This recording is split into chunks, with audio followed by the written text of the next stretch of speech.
Well, another week, another video game that has the gaming community yelling at each other. Assassin's Creed Shadows finally dropped a trailer confirming the return not just to feudal Japan, but the two main playable characters. And a firestorm of internet debates immediately followed. Wikipedia pages have been edited and re-edited and edited as a highly invested group of gamers are debating about whether or not one of the playable characters was in fact a samurai. But there has also been criticism about the pricing of another Ubisoft game that seems to be trying to push everybody to Ubisoft Plus.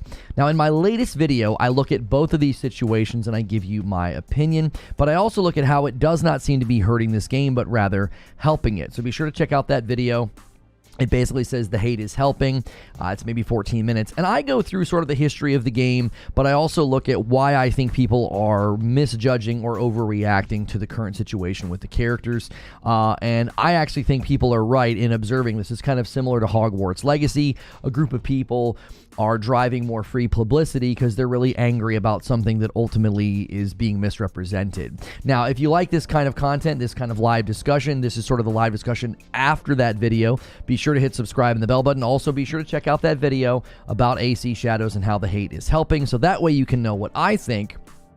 And now it's time to hear what you think. So good morning, good afternoon, and good evening to the live audience. Thank you guys so much for being here. I obviously didn't get to weigh in on this last week when I was out of town, so I thought, let me sort of look at the entire scope of the situation and then do a video and then have a discussion with you guys. Make sure you guys are going through that morning ritual. Smash that like button. Get us our first 100 likes. And I do need to thank, there was a super chat during the premiere. I think sometimes people forget that premieres allow you to chat, but it's not actually a live stream. So let me pull that up now so that way I can thank the person that did that. I believe it was near the end. Here it is. It was a $5 super chat tip from Hyrule Knight J. I believe that they are in chat right now. This person said, I've lost faith in Ubisoft, but Yasuke is a very interesting story to dive into, as the only other foreigner samurai was William Adams. That, I think, is such a good way of putting it. Like, if you're going to play a samurai, why not have a samurai that's unique and is going to stand out and not be just another samurai? There's tons of samurai games.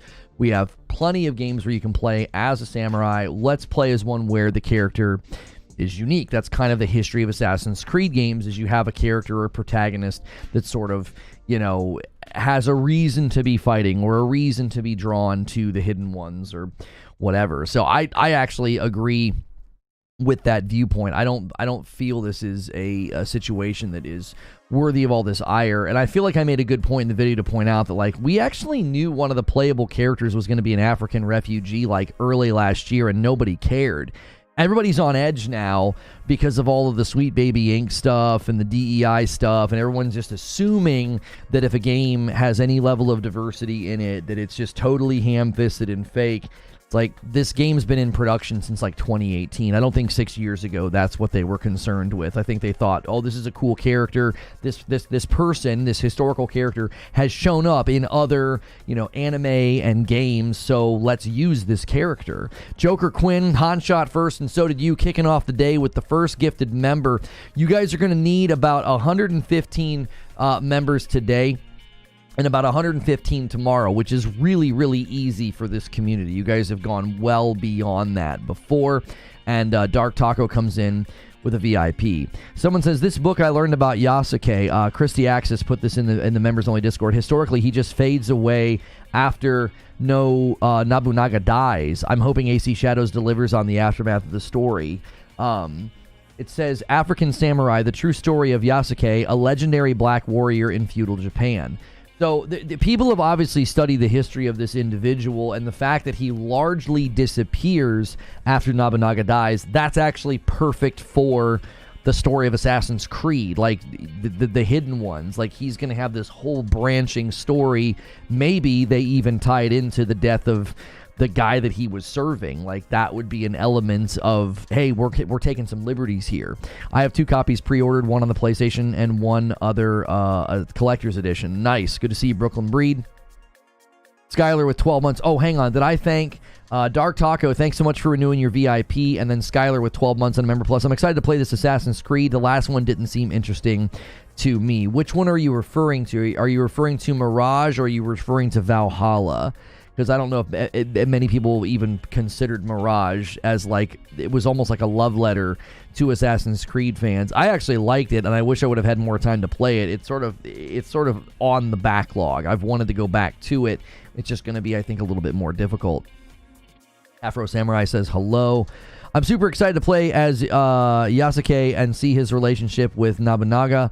Oda is the GOAT.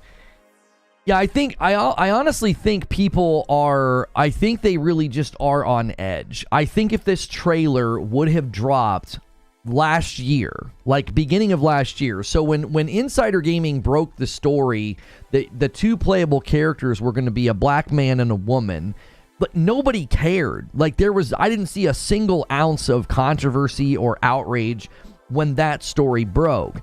I think if this trailer would have dropped last year, nobody would have said anything. I think the result of all the fighting that came from that, it all started with that Steam group trying to draw attention to Sweet Baby Inc. And ever since then, it's like everybody's on like hyper alert for anything like this. DP Sage with 29 months in a VIP says, keep up the good work, brother. And a 5-bomb comes in from Terminal Stupidity. He says, come on, boys. 115 members is nothing. Let's get it going. And we will celebrate with a Friday night stream. We always do the Friday night stream with Madam, but I figured out how to mic myself when I play a VR game, and we'll play a scary one. It'll be enjoyable. Check your DM when you find time. Okay. I actually liked Origins, Odyssey, and Valhalla, says JG from Space. I never saw too much content as a problem. Just stop playing the game when you get bored and move on. Yeah, I mean, the thing about that is, I ran into this with Rise of the Ronin, and this is just a personal preference thing, because Hilly asked me this yesterday. I think it was in Writer's Room. He's like, what's your ideal game length for like a single-player game? And I basically said 25 to 30 hours. Once I get beyond the 25th hour, it's time to start wrapping things up.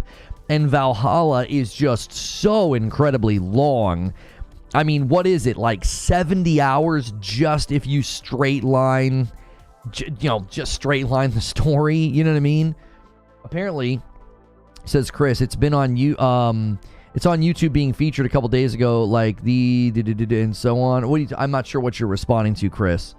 Odyssey's a good game, but not a good AC game, says PK Ziggy. It's a great open-world action game, though. P-Dub H-Town says, exactly, Lono. GTA 5 had a black character and no one cared. The majority of 2K, my players are black. I'm sure all those playing the game aren't black. It's so dumb. Right. I don't even think, this is what I think's going on, and this is why I think one side is just automatically assuming the other side is hateful. There are obviously hateful people in the mix. There always are, okay? So let's just ignore those people. They're a constant. There will always be some just, loser that's going to get on these subjects and tweets and stuff and just say hateful things, okay? These people are a constant. They're always here, and sadly, we have to deal with that. And hopefully they just continue to move to the fringes of society where they belong, okay? I don't think every person that's upset about this is being hateful. I think some of them have been conditioned or convinced this is a massive problem and they're ruining our games, and here's another game that's going to be ruined. Like, I don't think they care about playing as a black man or a woman. I think they're like, oh, here comes this stupid pandering nonsense. Like, I think there are people that are absolutely not being hateful about it. They're like, I don't care if I have to play as a woman or a black man, but they're on guard for this way more than they should be because of everything that's transpired this year. So I'm not saying that they're even arguing in good faith. I'm saying I don't think they're coming from a place of hate. There are people coming from a place of hate, but I don't think those are the majority of the people that were weighing in on this. The majority of the people weighing in on this have been convinced that, like, these consulting firms are ruining our games, and they think that this is another example of that. And I'm like, yo, slow down. This game's been in development for like 6 years. I don't think that's what happened here. Yo, another 5-bomb comes in from Joker Quinn and takes us to 11 members on the day. Thank you so much. And we got a re-up from King Sovereign, 20 months and a member plus. It's not just the diversity stuff. That's the hot headline right now. Ubisoft's pricing scheme for the game has also gotten a lot of people heated. Now, I addressed that in the video, King Sovereign. I don't see anything. I don't see anything in the pricing that's abnormal right now. All big AAA games are $70, so let's set that aside. Let's just, if you want to debate $70, we can debate $70, but like, they're not doing anything that the other big AAA games aren't doing. So let's set the $70 aside for a second, okay? And MASH comes in with the 5 bomb. We got a 5 gifted train going right now, and Stonespire capstones it with a single and takes us to 17. Thank you so much, Stonespire. So let's set the $70 aside. They're selling a season pass for $40, and H-Town keeps the 5 train going and takes us to 22. So for $40, you get a season pass, which guarantees you 2 DLCs. That's not a new concept. And another 5 bomb comes in from MASH, keeping the 5 bomb train alive, takes us to 27, and Stonespire takes us to 28. Thank you so much. 28 out of 50. I already owe you guys 5 members, and we're well on our way as Agent of Chaos is MASH, and we're going to push towards 50, and then I'll owe you 10 members on the day. Hadigan says, you really don't think some folks have valid concerns regarding woke diversity after seeing this? I'm playing devil's advocate, trying to understand all sides of the story. Okay, but when did they hire those people? That would be the question, Hadigan. Wait, did I thank H-Town for the other 5? That's a new 5, isn't it? That's a new 5. H-Town with a 5 takes us to 33, and then 34 with the single from Stonespire, and then 39 with the 5 bomb from MASH. We have a 5 bomb gifted train going right now. Hop on. I would need the date and the timeline on that, Hadigan. Right? And a 5 bomb. Another one comes in from H-Town and takes us to 44. And we're trying to have a discussion. You guys are just going crazy. I love it. I always love the absolute trains that we get on. And a $5 super chat tip from Hyrule Knight J. That looks like it is your 20th super chat on the channel. Have you changed your name? I don't think that was your name in the past. I don't remember getting that many super chats from a Hyrule Knight J. What was your name before? Adewale was an African refugee, and Ubisoft, in my opinion, did the Black Flag Freedom Cry DLC very well. Yasuke could get some hard-hitting backstory. And then a $5 super chat tip from Alex Harris says, good morning, chat. Let's get those likes up. And we are gifting memberships today. We are gifting memberships today. Whoa, people can reply to a super chat now. Look at that. Christy Axix replied to Hyrule J's super chat, and then Mike on the Mic replied to the super chat. That's really cool. I like that feature. And a 10 bomb comes in from Alexander Harris. He became a high-paying member yesterday, and he is back in today and swinging and takes us to 54. But Stonespire does the cherry on top and puts it at 55 out of 75. We are now a 20 bomb away from 75. Stonespire loves to set those dunkers up. We'll see if anybody takes the 20 bomb bait. That's fair. I don't know if that's public. Yeah, I would need to know when they were hired, because here's my vision of this, Hadigan. Imagine they made the decision 5 or 6 years ago to use Yasuke. And they also made the decision to have a woman be the shinobi, okay? And MASH takes the bait with the 20 bomb all the way to 75. There it is. What a setup from Stonespire to MASH, slamming it home. And Nerd Mother hits 31 months and says, still here. Hang on, somebody said something that I want to read before MASH's massive bomb pushes everything out of the chat. Elemental Hero says, but they're not wrong. A couple people on X like learning the law, and the others shown that AC Shadows is having problems with the characters, the history, and etc. I'm not sure what you mean. Oh, and we got some more coming in. A 10 bomb from Matthew Palfinier and a 10 bomb from Ritzik. Another 20 takes us all the way to 95. Those are Agent of Chaos's. Matthew was the Agent of Chaos as he pushes us past 75, and then there with him is Ritzik. Unbelievable. And Alexander Harris says the 100 goal is ours. Well, it's not even a goal. It's a milestone at this point. You guys are just going to keep going. I owe you 20 members. Unbelievable start to the day. Immediately discredited. Ubisoft previously employed CBA for the Assassin's Creed Valhalla game. An alleged internal document shared by social media, aka the recording, detailed how Ubisoft was a company. A document declared, "We are proud to represent diversity and inclusion that exists in society today. Representation is a part of our DNA when we remain part of our." Okay, but I don't understand. How do we know that even happened? He's just claiming it happened. Where's the internal document? And a 5-bomb comes in from Final Pineapple, pushes us past 100 to 105, which sets up another 20-bomb dunker to 125. Unbelievable. The absolute leapfrogging happening right now. And a $5 super chat tip comes from Alexander Harris, and he says, "We're trying to see him play this horror game on Friday."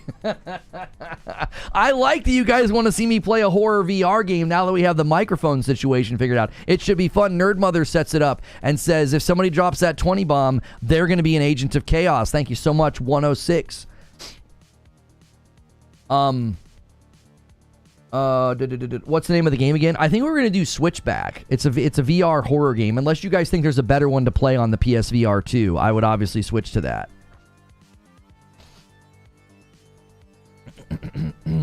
Yeah, if it's according to him, I would need it to be more verified than just the quartering. Like, if that's your source for claiming that Ubisoft hired Sweet Baby Inc., I would need to see the actual document. Yeah, we have the VR mic sorted out. You'll be able to hear me when I'm playing VR games now. It actually sounds pretty good. I put the video in Discord. The quality's not that bad. We gonna hit this today? You guys might hit it today. Let me see where we are right now. So you had 58, and then 76, and then 35. So you had 169. All right. So the goal for the week was 400. All right. So you needed 231, and you're on your way with a 20 bomb from Detective Seeds. He takes us well past. He's Agents of Chaos and takes us to 126, just like that. Detective Seeds being the monster in the room right now, right there with MASH. And you need 231 to secure the goal. Now, obviously, we could do another stretch goal. You guys love stretch goals. And a 20 bomb from Mitch. He takes us to 146, 4 away from the 150. We got a 20 bomb train going right now. I don't know if we've ever had a 20 bomb train before. I think we've done 10 bomb trains. Madison, you think Madison VR? No. We played Madison. I think my wife and I played Madison, and we didn't like it. I don't know if Madison VR would be the one to do. I'll let you guys maybe vote or weigh in the Discord if you think there's a better scary VR game to do. So let's just set the stretch goal. Like right now, if you guys hit 400 today, obviously you only needed like 200. What did I say? 230 something. Stone Spire does another single. He loves those. Yeah, 231. So 231. So if you do an extra 100 on top of that, we need a stretch goal. We need a stretch goal because you guys are going to blast through this. I can feel it. I can feel the energy that y'all are bringing to the table. So come up with something. What do I have to do when I'm playing the VR game, right? I don't know. I don't give me 4, Mitch said. Give me 4? Give you 4 what? Give you 4? Oh, he's asking for 4. Stone Spire's going to do it. Stone Spire's going to walk us all the way. He likes to do this. He's going to slam us up to 150.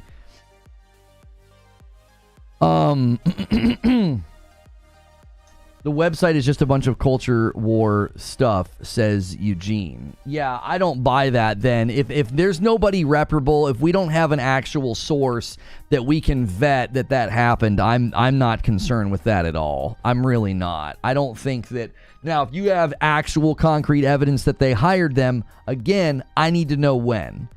I interrupted my train of thought earlier. All right, I'm just going to take us to 150. Stone Spire's going to do 2 more and take us to 150. Thank you so much, Stone Spire, for walking us the four singles that we needed. And Darius Ward does 1 too. He says, hey, I'm going to be Agents of Chaos, and he does it. He takes us past to 151.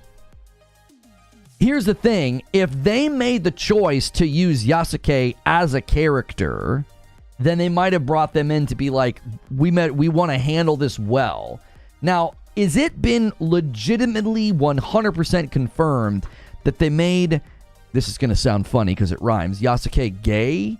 A 50 bomb from Mitch all the way way to 201 in the blink of an eye. Mitch says, this is my goal to hit, and we're going to crush it. And Cybersword does another one. That is a 50 bomb. Let's do it again. Let's pull out the Death Star. That was a 50 bomb from Mitch, a monster. He does Agent of Chaos all the way. I told you guys you were going to hit it again today. You're going to hit the goal. You need a stretch goal. What do we do if we hit more than we need? Pete, my last chat. All right, hang on, PKZ.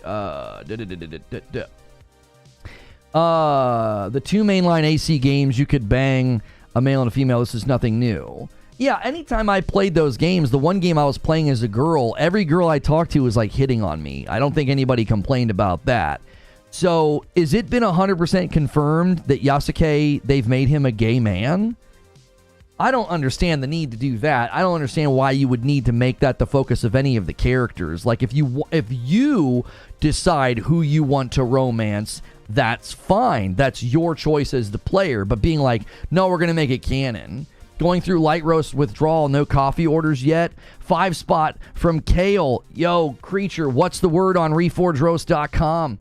Darius Ward renews the membership for 4 months. It's a VIP. Let's hit the button plenty of times. Plenty of people here. Hey, he wants 200 likes, guys. Let's give him the 200 likes. There's 500 people here. Let's get 200 likes on the video. Is it in the credits? How can you say get internal documents of a company to even have a discussion is wrong? We have seen it over and over again. Acting like it's not. It's a problem in itself. Can you make a substantive argument as to what games you feel like that have been ruined by this? What games? And if you want to go to Kill the Justice League, that game is bad because it's a bad game. They made a bad game.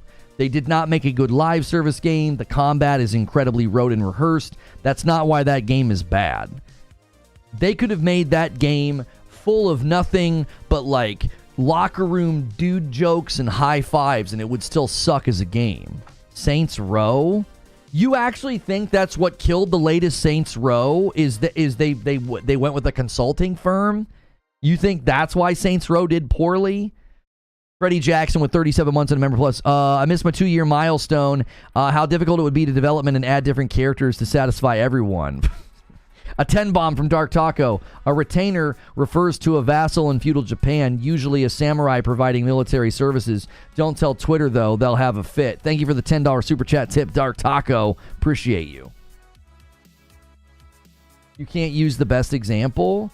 All of the problems with Kill the Justice League have nothing to do with the one thing they have in there with Wonder Woman, and then what? Some of the things that like people didn't like that Harley Quinn said. It's a bad game. That game, you could go right now, go change all those dialogue lines, and go change those things they had in, like, what was it, like Wonder Woman's data file or whatever. Go change all that. Is it suddenly a good game? Is it suddenly a good game? Does that suddenly make Kill the Justice League a good game? That game is bad for a litany of reasons. You could make that game dripping with 90s dude humor, and it wouldn't change the game's quality. It wouldn't. It's a bad game. Brooklyn Breed renews the member plus. Thank you so much. Welcome back, Brooklyn Breed. It's not confirmed. That's what I'm saying. Has it even been confirmed? All the headlines I saw said Ubisoft appears to claim that the characters are LGBT. And I was like, well, what the frick? Where did they say this? What did they say? I saw that after I made my video, by the way. I made my video, and then I went to Twitter, and I was like, oh, this is a new development now? What is now? Everybody's angry because they're like, oh, they made him gay. And I'm like, did they actually say that? Or is it an option in the game? It was an option in previous Assassin's Creeds. You could go to town, and when you were in town, you could talk to certain characters, and you could romance whoever you wanted. It didn't matter. Political correctness, wokeness, and especially people who held higher positions at these companies who don't like video games nor care about the craft. Where do you have proof of that's happening with Assassin's Creed Shadows? Where have you seen evidence of that? Where have you seen evidence of that with Assassin's Creed Shadows? Yeah, and I admitted I was wrong about Kill the Justice League. I thought they were going to pull it off, and they didn't. I have a video on my channel about that. I don't shy away from admitting when I'm wrong about something. But that's something that we do here. I'll say something. I'm like, I think this game's going to be good, or I think this game's going to be fun, and then it ends up not happening, or it does happen. Like when I was like, Helldivers is going to be good. Like I didn't know it was going to be as big as it was, but they didn't say they were gaining the other games. But that's what I mean. Where's the evidence that they said it? What did they say? Can somebody find an article, a direct quote?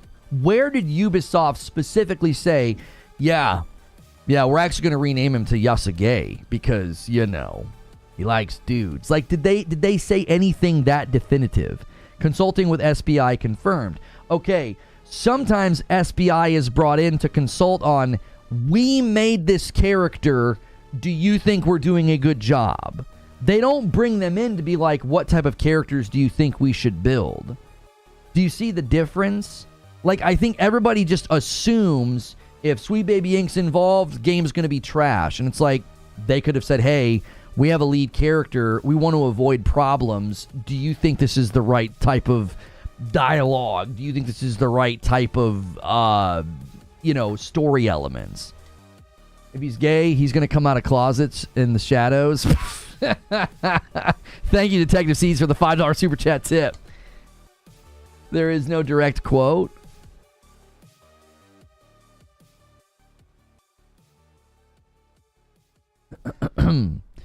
They chose Yasuke so people would realize they actually were black people in Japan like they were black people in Elizabethan England. People just can't accept it. Brooklyn Breed says muted. I think my joke was better. I think Yasuge is a better joke, right? Well, I'm going to call him Yasuge. You know what I'm saying? Like, just really make everybody super angry about it. Just make them more angry about it. She's an expert in Japanese history for the relevant time period. There's nothing concerning. Did you see when she was hired? So you're saying they hired somebody that was a Japanese history expert, Eugene? They hired somebody named, it says here, Saki Schmidt-Hori, the history consultant for AC. She was an assistant professor in Japanese literature at Dartmouth.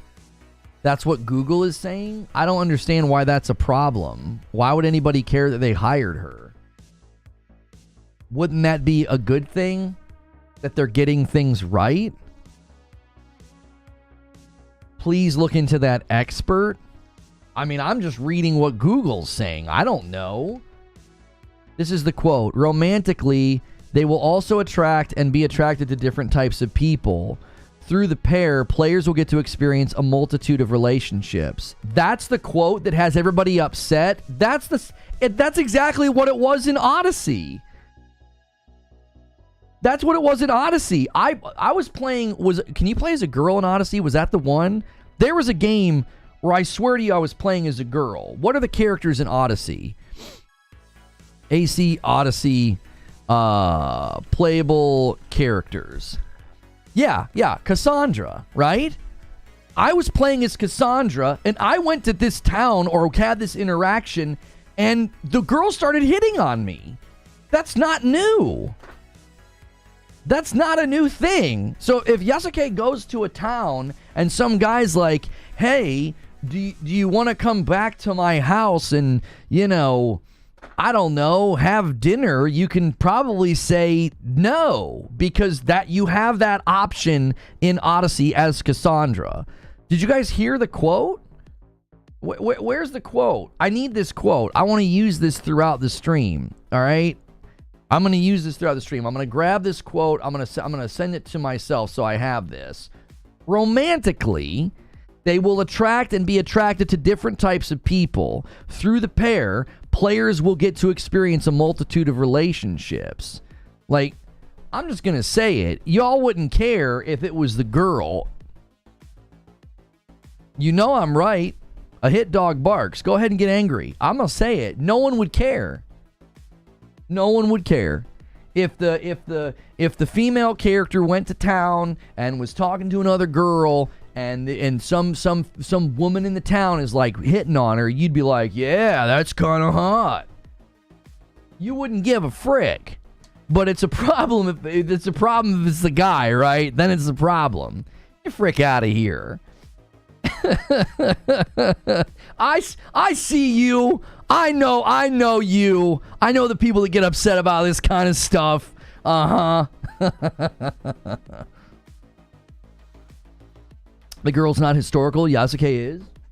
This is true. I mean, this is true. So, I mean, obviously, if you suddenly change the historical character, like, obviously, if they're like, yeah, we're going to use Yasuke, but we decided to make him Italian, like, what? You'd be like, huh?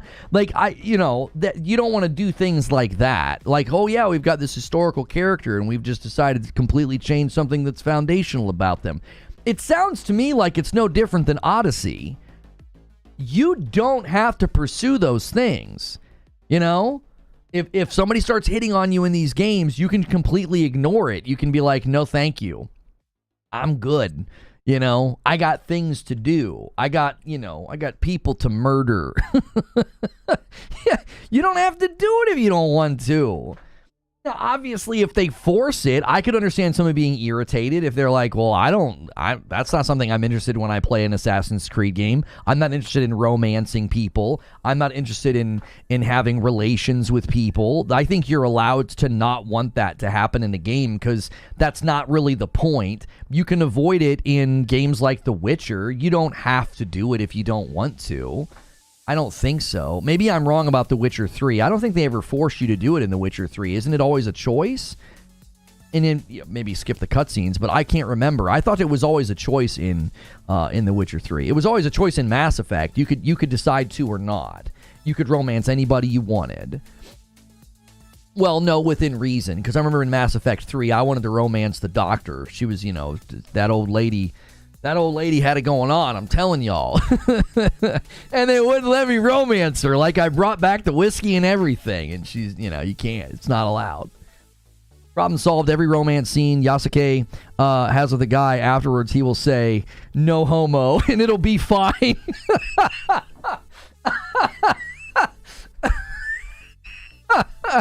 Oh, Fuzzy, that's pretty good. That's pretty funny.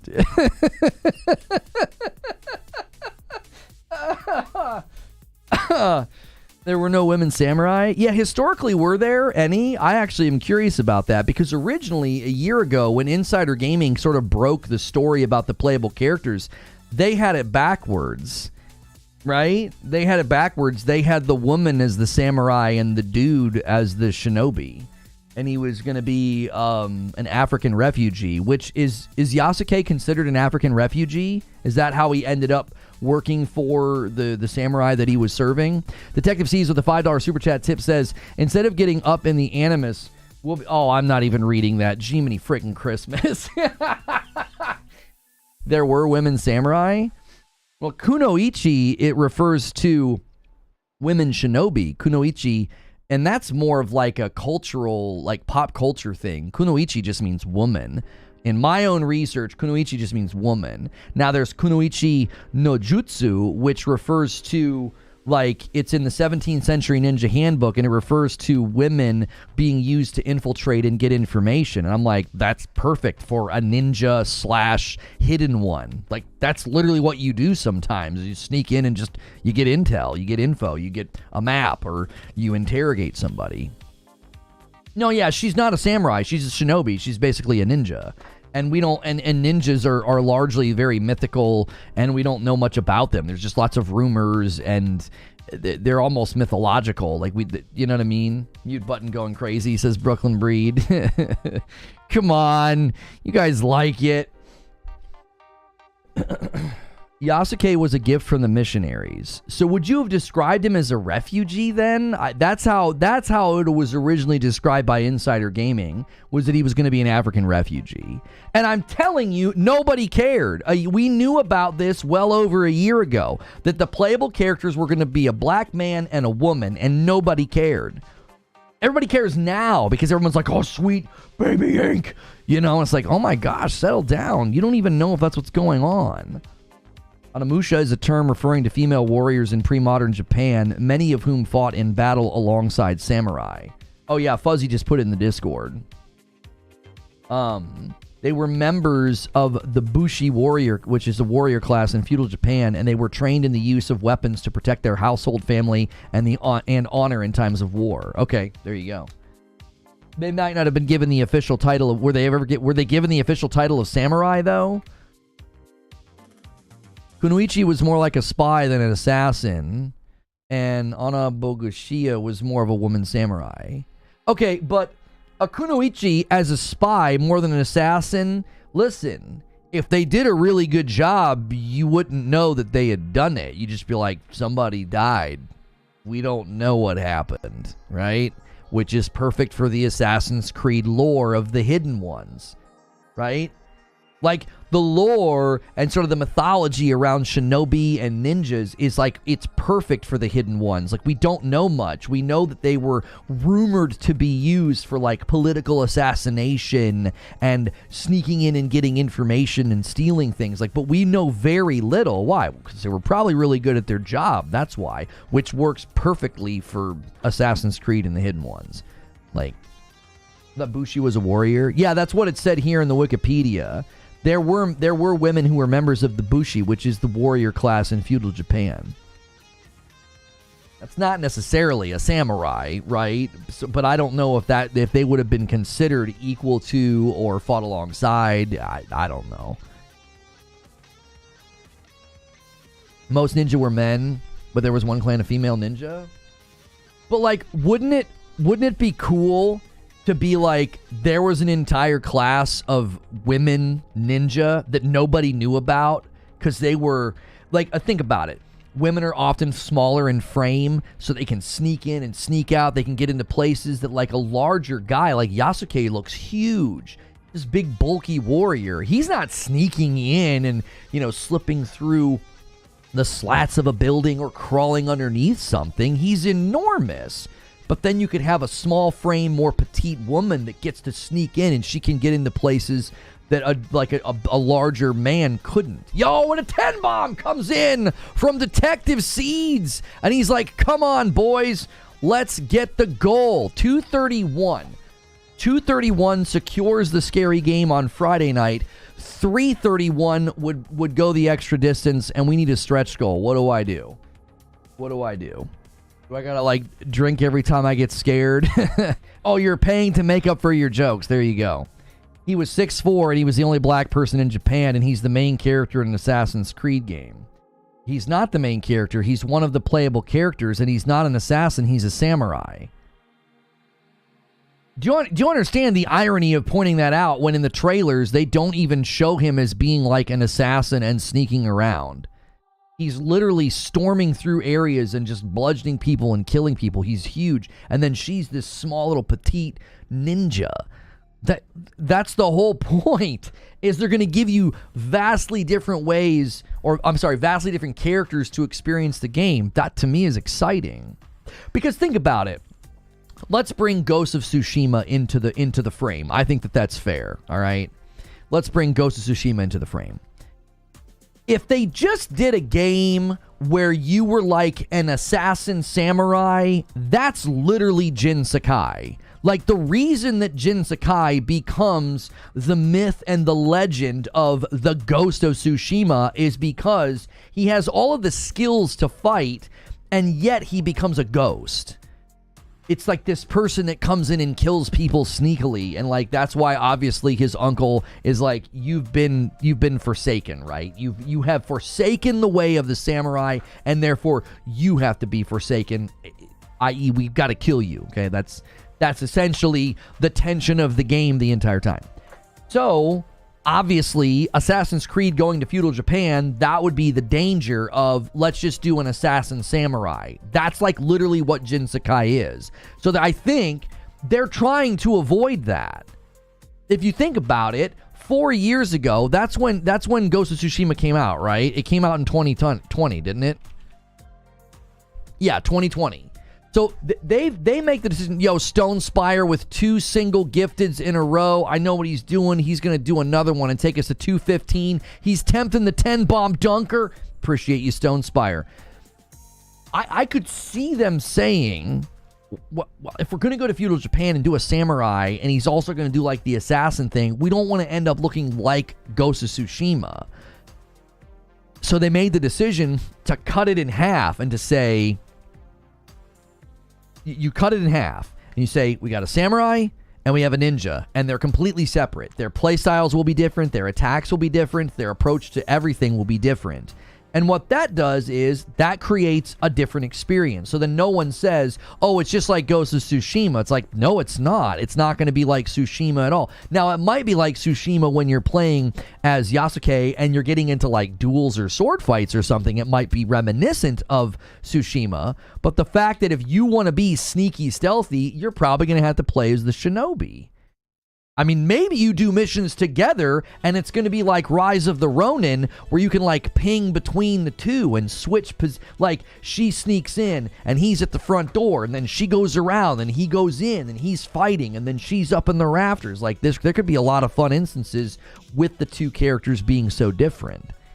That's why I think it doesn't matter. It's like, who cares if it's some big black guy as a samurai? I think that that's cool. You're likely going to be made to go back and forth between the 2 characters. It would be unlikely you just choose one. It would be weird design as well. AC games aren't really made with replayability in mind. Yeah, but what if they do let you just primarily play as one Solemn and it changes the way the missions play out? Think about this, Solemn. The last Assassin's Creed I played was Assassin's Creed Origins.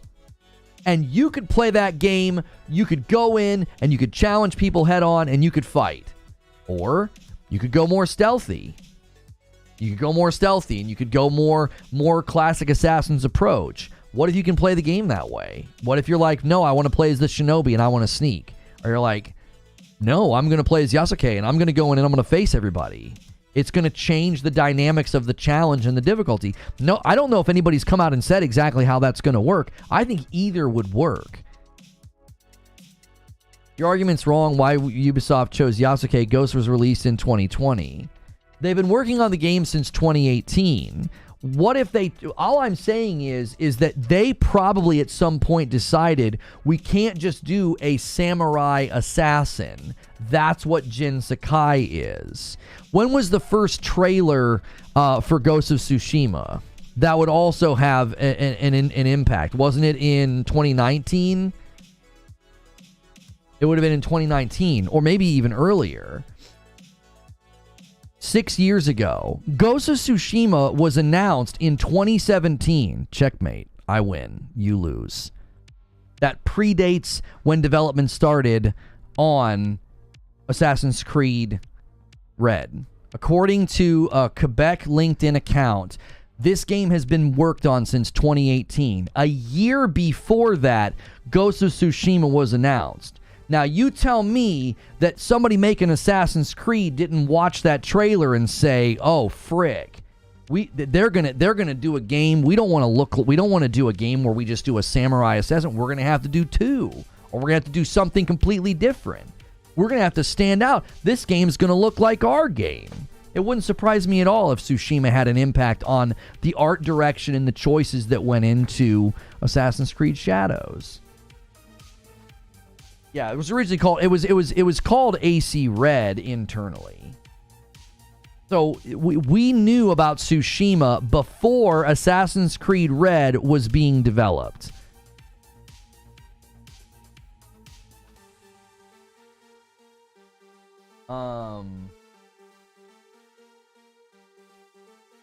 Somebody says be an Assassin's Creed game set in feudal Japan, absolute Kino environment aesthetics, male protagonist is a deep and well-written Japanese samurai. Game is so good that the protagonist you referenced has his actual real estate giving you blessings. Be Ghost of Tsushima, pick unrelated.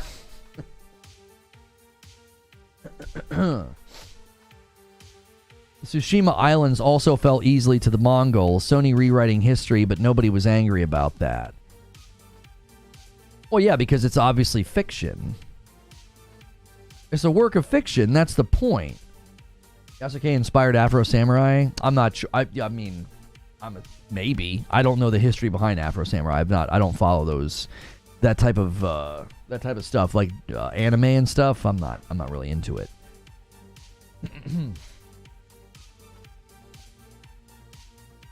Like the historical accuracy line doesn't get any footing anyway. They chose a historical person, but the games have never been about rigid historical accuracy. Like George Washington is a king in the one DLC, and you fight the Pope and he's like a wizard. Like, are you seriously going to try and make the argument that, like, hey, the games have been always about historical accuracy? No, they haven't. The Tsushima story isn't finished. It could still end with Tsushima being overrun. Maybe. The proper response is, sorry, I'm not really into Pokemon. Samurai being the front man and the Kunoichi working from the shadows is an actual scenario by the characters in the original game by a game by Capcom where they did that. Interestingly, no one complained about William Adams, the protagonist in Neo 1. A British samurai doesn't offend. Well, and here's the thing. Nobody cared when we found out there was going to be two playable characters in the game, a woman and a black man, early last year. Nobody cared. Insider Gaming reported on this. I remember seeing screenshots. I remember seeing artwork. I remember seeing people being like, it's probably going to be Yasuke. That was what everybody was assuming of like who he would be, and nobody cared. Everything changed in 2024 because now everybody thinks, oh, that's clearly forced diversity. That's not a genuine decision. And it's like, no, they chose a character that's shown up in a bunch of stuff before. This isn't the first time somebody has decided to use the character, the historical person of Yasuke, to tell a fun story. This isn't the first time. You know of black guys that are boycotting AC Shadows? Okay, the game is selling very well already. Let them boycott. Like all the people that boycotted Hogwarts Legacy, I don't think it's going to matter. If they feel convictionally that they have to boycott the game, that's their choice. I'm always going to try to convince people to think about things from a broader perspective. That doesn't feel like a broader perspective. That feels like you're buying into some weird, like, propagandized position in 2024 where you're like, well, if there's any diversity, it's forced and it's bad and it's going to be a terrible game and this has been done for DEI purposes and they're going to ruin our games. And it's like, no, probably not. And the real problem with this is this. If a story and a game got genuinely hijacked and ruined by, I always called it diversity dust, where you're like, we're just going to cheaply pander to people and we're going to make sure our game or movie is very diverse, okay? There are certainly times where this has happened. If that happens and commercially the game does poorly, the market will course correct that, and then those consulting firms will not be used in the future, and the games will fail, okay? They will fail. And in the instances where the games are bad, this is exactly the problem. This is like the debate where people say all live service games are bad, and they point to a game like Anthem. And it's like, Anthem is not evidence that live service games are bad. Anthem was a bad game. It was a bad live service game. It was developed in like 18 months. So instead of having a real conversation about why Anthem failed and why Anthem was bad, we just get some generic platitude of, yeah, live service games are bad and they're ruining gaming. And it's like, no, Helldivers 2 proves all of that wrong. You can have a massively successful live service game if you do things right. You can. And instead of having a conversation about why Kill the Justice League is a bad game. We get a bunch of platitudinous nonsense from these like paranoid guys who are like, yep, Sweet Baby Inc. ruined the game. And it's like, no, that is not at all the problem with that game. You could go in right now and change the dialogue and remove the stuff that you think was influenced by some weird consulting firm. You could remove all that from Kill the Justice League and it wouldn't make the game any better. It wouldn't. It's not a good game.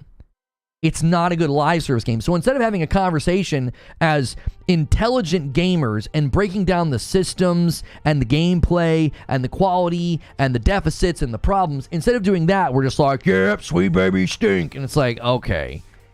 So we have a game that's been in development for 6 years. 6. And we see a lead character who is black and a lead character who is a woman, and it's like, yeah, clearly this is just a diversity grab. Yeah, 6 years ago, that's what everybody was concerned about. In 2018 and 2019, that was a huge concern. That was a huge part of the conversation. This wasn't even a part of the conversation like last year. It wasn't. Because at the beginning of last year, when it was revealed that AC Red, Assassin's Creed Red, was going to have an African refugee and a woman as the playable characters, nobody gave a frick. Nobody said a word. This only matters now because you've bought into some narrative that like, well, these consulting firms are coming for our games. They're making all of the females ugly and they're jamming in, woke politics or whatever. And I'm like, I didn't see any evidence of that in Kill the Justice League except for like one or two things, and those things aren't why that game was bad. You want to get rid of the rainbow flag in the Hall of Justice? It ain't going to change the quality of Kill the Justice League. Right? That's like a textured asset that somebody probably built in an afternoon. That's not why that game is bad. Darius War with a $5 super chat tip says, I don't remember this much of an outrage when Tom Cruise played in The Last Samurai. Well, I agree with you, but I definitely think Last Samurai set it up to where he got kidnapped. Like, you know what I'm saying? Like, the story made it clear. Like, he wasn't like...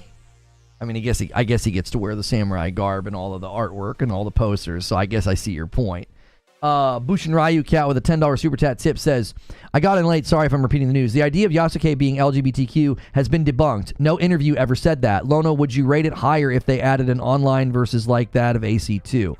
I mean, I don't really care about online in an Assassin's Creed game. I think this game is probably perfect for co-op. I think this game's perfect for co-op, for sure. Captured, not kidnapped.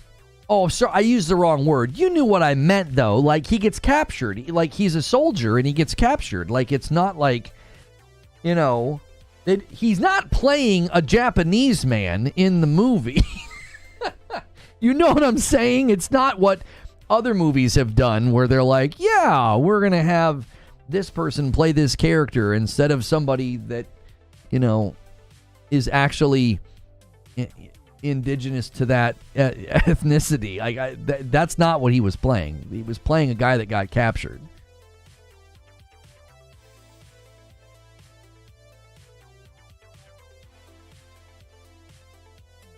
So much of the Discord lacks any depth, says Hilly. The narrative takes and then blam. We then have to spend an age moving past the narrative. Well, you know what I think is actually good about this happening to Assassin's Creed Shadows in particular is they're going to have to sit by and watch the game be massively successful. Where's all of the free Stellar Blade tweets? Where'd those go? Where'd they go? Had to move on to something else, didn't you? Didn't you? You had to move on to something else. Because you failed. Because it was built on lies. It was built on misrepresentation. It was built on nothing. It was a house of cards stacked on vapor. So what did they do? Well, they moved on to the next best thing.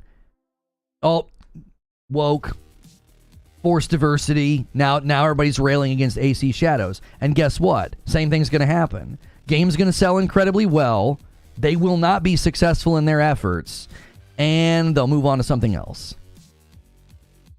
they're not having genuine dialogue. They're not. They are basically living off of the impression farm, and then as soon as it dries up, they've got to move on to something else. This game is going to sell incredibly well. It wouldn't surprise me at all if this game outsells Valhalla. It wouldn't. Wouldn't surprise me at all. I don't understand what forced diversity means. Can somebody explain it to me?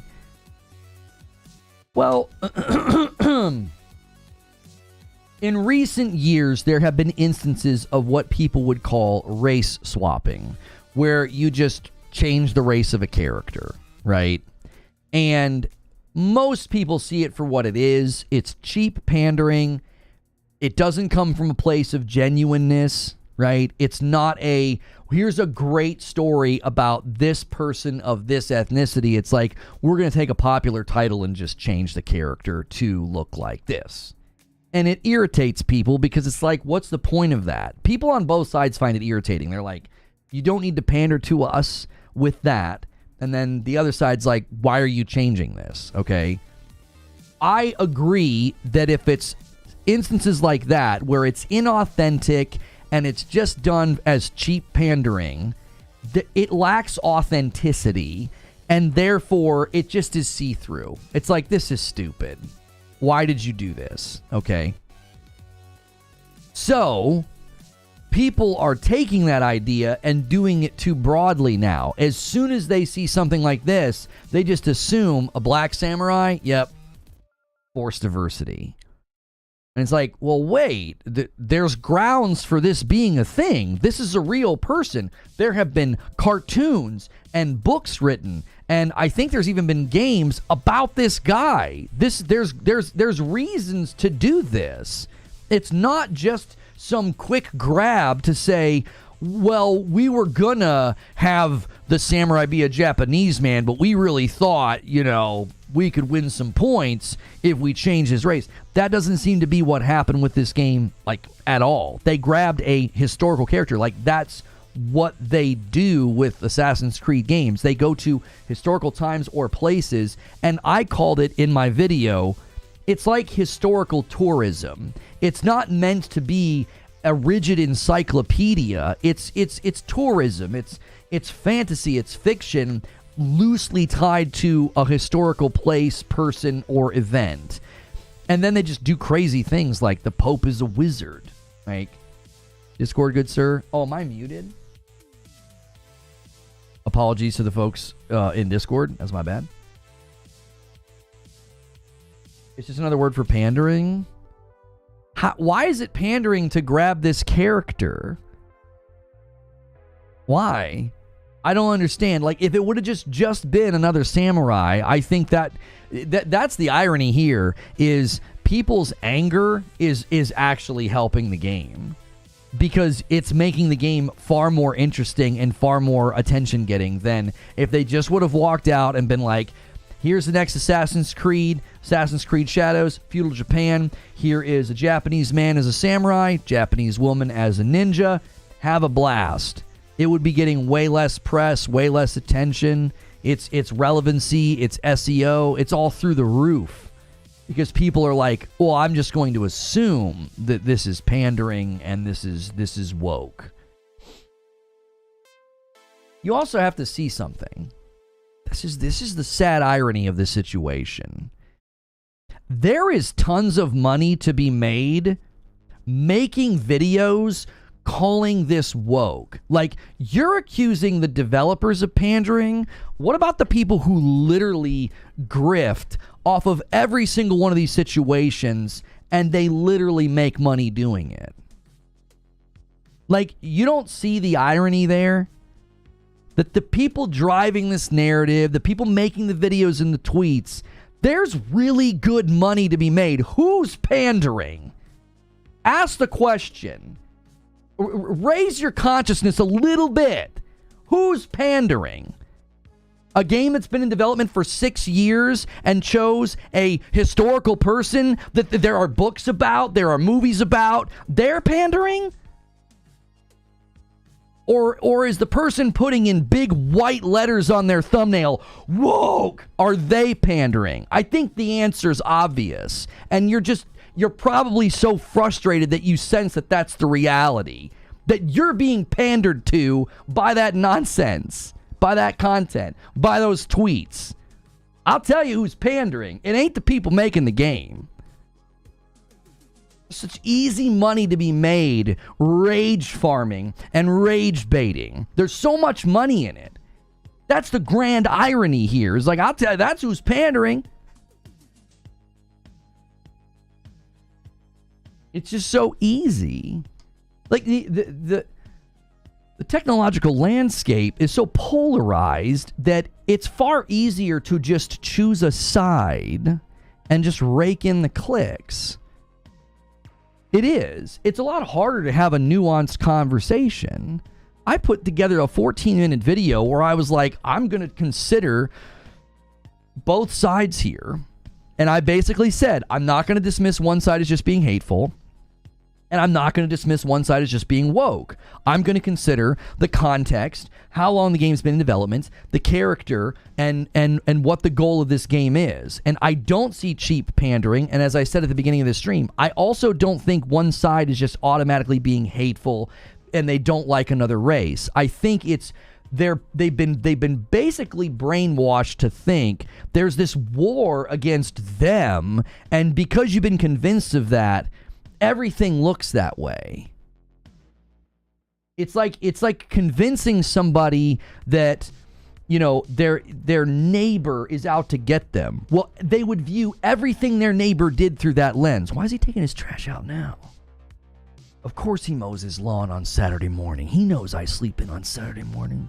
Like, you'd view everything through that. It would make you crazy. And Frank Sinatra says, Lono, don't you think it's a little wrong to blame the players after we've been hit with the pandering for years? Can you really blame fans for being on the edge of reluctant? Okay, I want you to give me a pattern. Do you have a pattern of the pandering in gaming? Where is it? How do they pander with Valhalla, Odyssey, or Origins? How? All great games that sold incredibly well. Is there a pattern from Ubisoft and Assassin's Creed? To do what exactly? What have they been? How have they been pandering? My neighbor's absolutely out to get me. Just saying. Like, what? Where's this? We've done this before. We had the conversation about they're making all of the characters ugly, and I asked for, show me where are these characters? Where's the pattern? And you get like 2 characters, and I'm like, oh, the horror. In an ocean of games that have come out in the last 15 years, there are 2 that you subjectively think aren't that attractive? Oh my gosh, what are we going to do? As game after game after game comes out with scantily clad women and very attractive women, it's like 1 or 2 in the mix that, you know, aren't ready for the runway or a makeup commercial. It's like they're making all of the characters uggos. Okay. That argument was always entertaining to watch people squirm under the idea of like, well, I can only list 2, but yeah, that's a pattern. Oh, okay. Where's the pattern of pandering from Ubisoft and Assassin's Creed games? Like, where is it?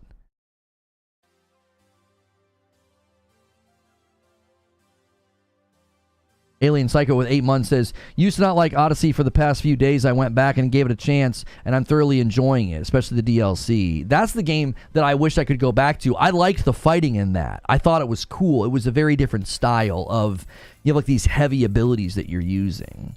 What games have scantily clad women asking for a friend? We're going to ignore Wikipedia. Oh, you mean the Wikipedia that people immediately went and edited to make it seem as though he wasn't a samurai because they were really angry? That Wikipedia? Are you talking about that one? The Britannica edits? You mean the ones that were edited by people who were angry and tried to remove stuff and then it got put back? Are you talking about that?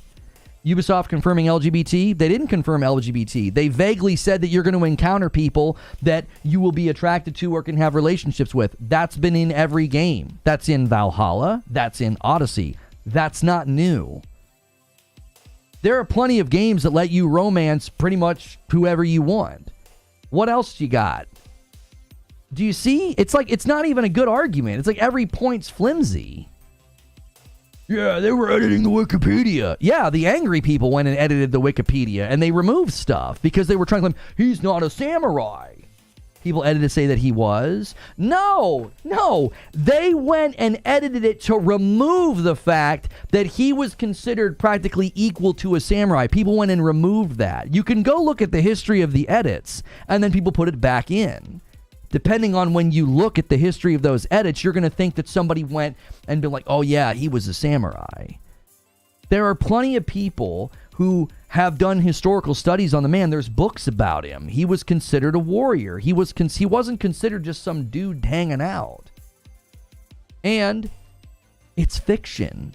So if they decided that he becomes a samurai, there's nothing wrong with that. Who the frick cares? Like, it's fiction. They're like, yeah, well, he hung out with a samurai. He served a samurai. He was a very feared guy. And he seemingly just kind of vanished after his master died. Okay, let's come up with a story where he becomes a samurai. That would be cool. There's nothing wrong with that. All the Wikipedias and all the stuff I saw basically said he was equal to a samurai. They weren't saying like, oh, he was. It's fiction. So you could understand where a story would say he traveled with a samurai. He was considered incredibly strong. He was very large. Let's come up with a story where he becomes a samurai. That would be really cool. Yo, and Frank Sinatra becomes a member and moves the line. You guys can move the member line without gifting. You can become a member on your own. Thank you so much, and Frank Sinatra. That's a heck of a name. That is a heck of a name. What books? Link the books. Someone put a book in my Discord already today. The title of the book was African Samurai, the true story of Yasuke, a legendary black warrior in feudal Japan. There you go. Go see. Go vet that book. This is what's so interesting. You guys are all of a sudden experts on Yasuke? Did you write a thesis on him? It's like overnight, all these guys became immediate historians on Yasuke. It's crazy.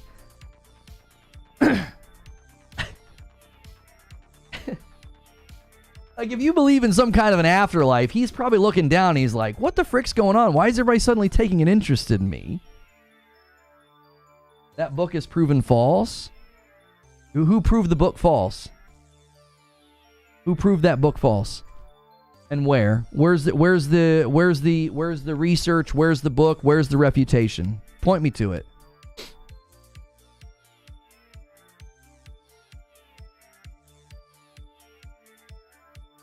Kyle Wilkerson with 24 months into VIP. Finally got my red badge. Yo, red badge for you. That's disingenuous. Both sides are making edits. There's very little actually known about him other than that he was with someone as head of the most popular clan. They watch anime, so they know.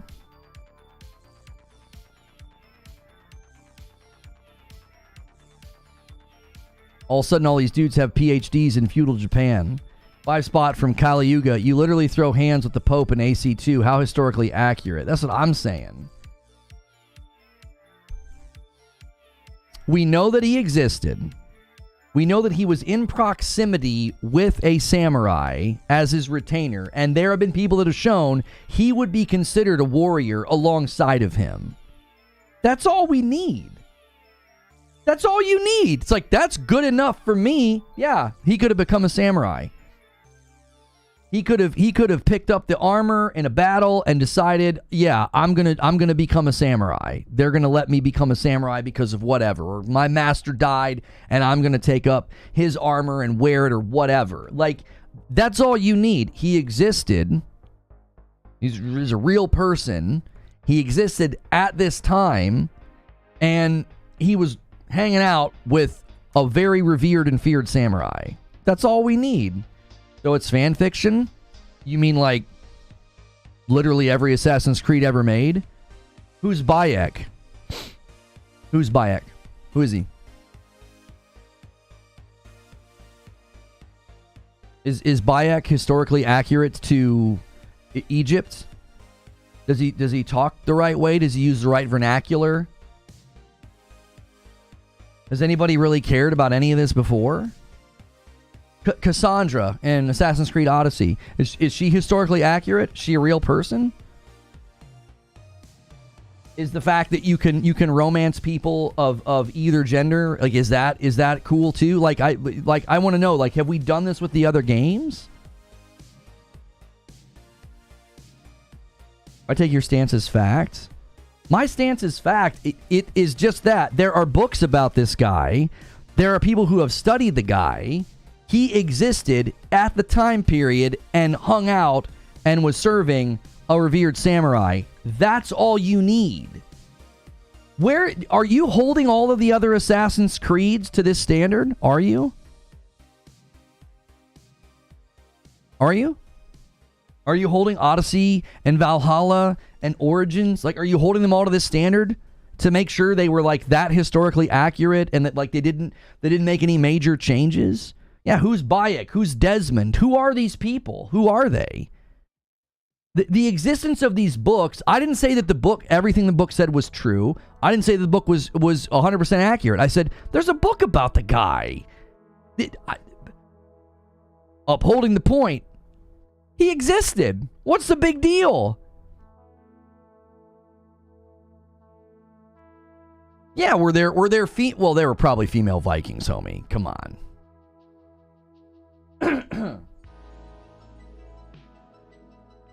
Like, if you go to Odyssey, Origins, Valhalla, go to any of those games, nobody got like this. Nobody was like, well, we better make sure everything they do is completely historically accurate. This is what I think this is the only time they've had the protagonist based on a real person. That's the other thing that's interesting. It's like, who cares? When I played girl leads in the games, I never hear emotion in the voice actresses. All I hear is sass and condescending. Male characters in the game are much better. Well, I mean, that's your own opinion. I thought the voice acting for Cassandra was fine. I didn't mind the voice acting. I think I missed something. Hang on.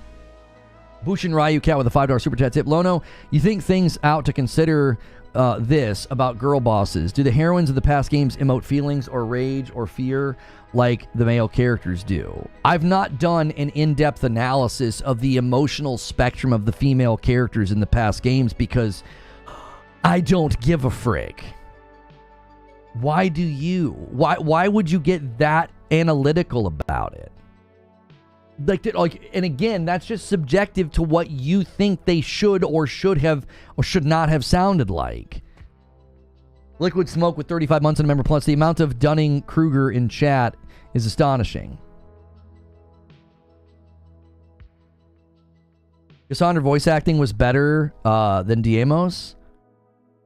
Cassandra was better than Alexis. Yeah, I remember thinking Cassandra was pretty dope. I remember people saying quite literally they had a better experience playing as Cassandra. That was like a narrative at the time when the game came out. Females are bosses, men are wimpy, evil, or annoying. In what game did that happen? Can you point to a game where the females are bosses, they're the bosses, and the men are wimpy, evil, or annoying? What game did you play where they did that? Who remembers fighting Anubis in AC Origins? It's historically accurate, though. It's historically accurate.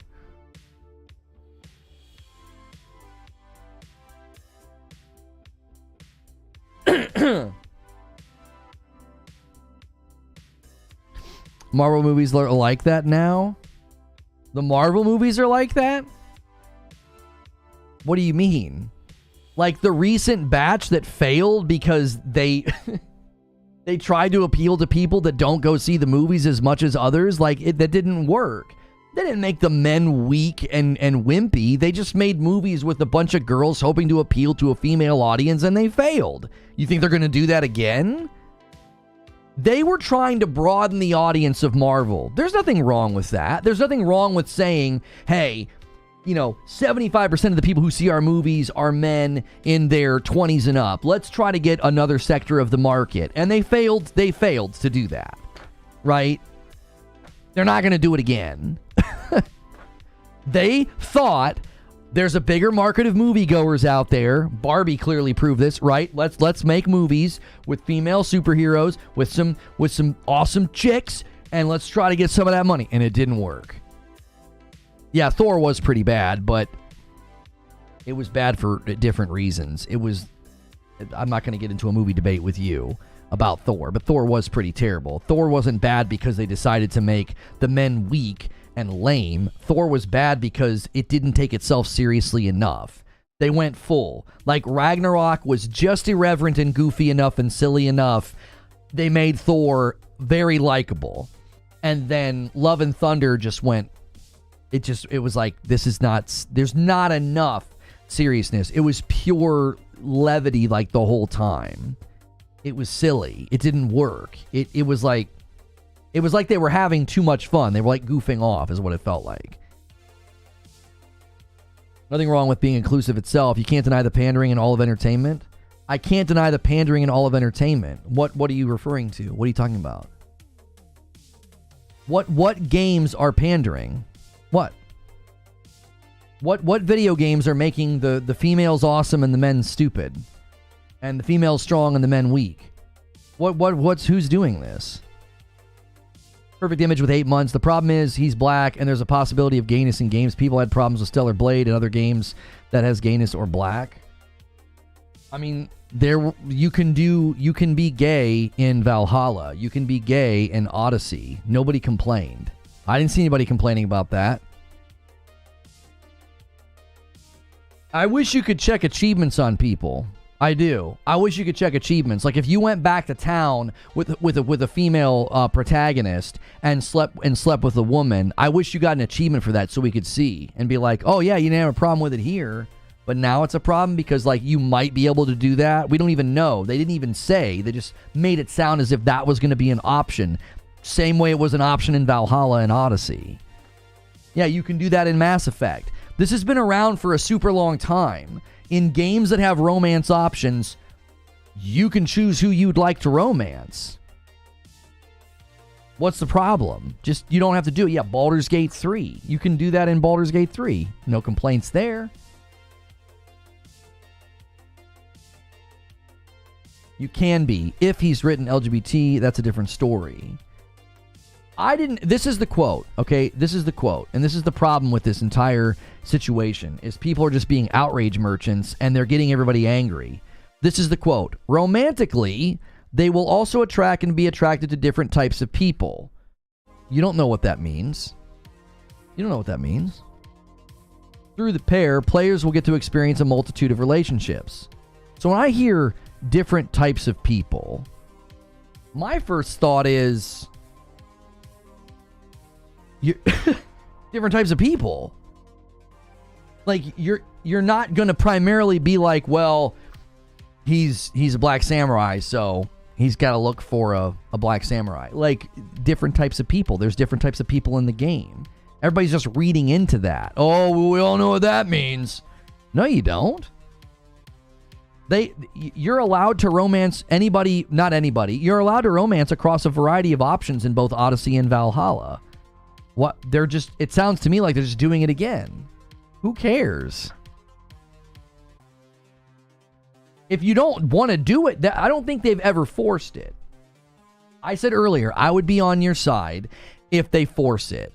If they're like, no, this is part of the story, this is going to happen, and you're like, I don't want this to happen. I don't want my character to do that. Like, I could understand people being irritated with that. Like, I'm buying an action-adventure game where we're a samurai and a ninja. I don't need to be going back and knocking boots with my buddy back at camp. I don't want to do that. I think that that's fair to say that if you're buying a game that centers around action and combat, stealth and sword fighting, and you don't want your character sleeping with people in the game, that should be an option to just completely avoid it. That's not what the game is about. I don't even think, like I said earlier, I don't even think they make you do it in The Witcher 3. And there's multiple opportunities in The Witcher 3 with major players of the story.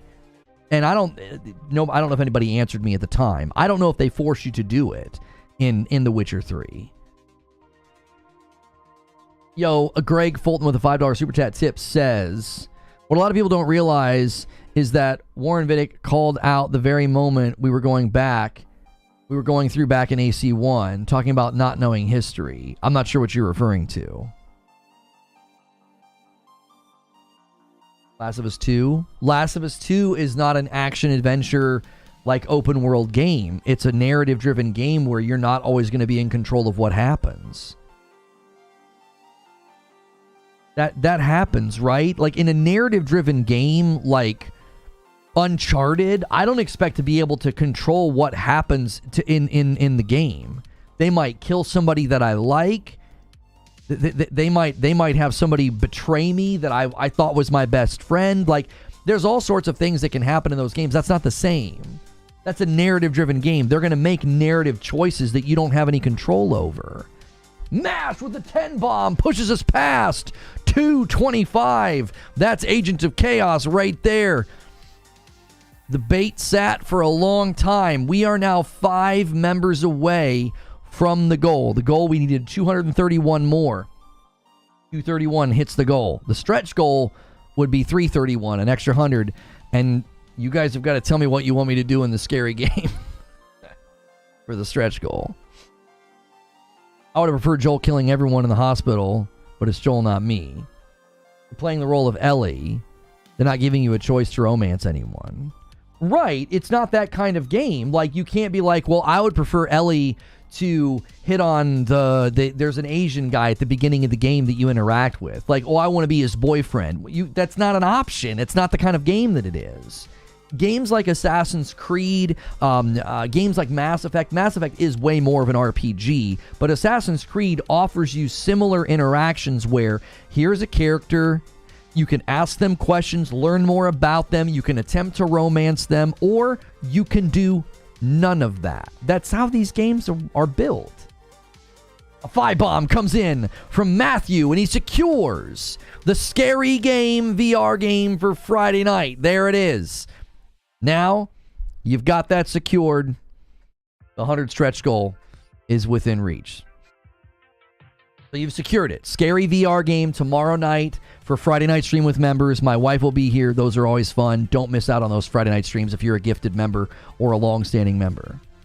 It's simply a byproduct of pop culture pushing back against enforced diversity checkboxing. You're trying to approach it from a logical gaming viewpoint. Try emotional, social. Oh no! Here's the thing. I made consideration for that, David. In my video, make sure and go watch it. It's not having the greatest start because we're a little late to the topic. So if you guys give that video some love later, I would greatly appreciate that. Go watch it. Make sure you leave a like. Make sure you leave a comment, okay? I think it's a good video. I'm happy with how it turned out. In the video, I said, over a year ago, we heard that this game was going to feature a woman playable character and a black man, and nobody cared. Nobody cared.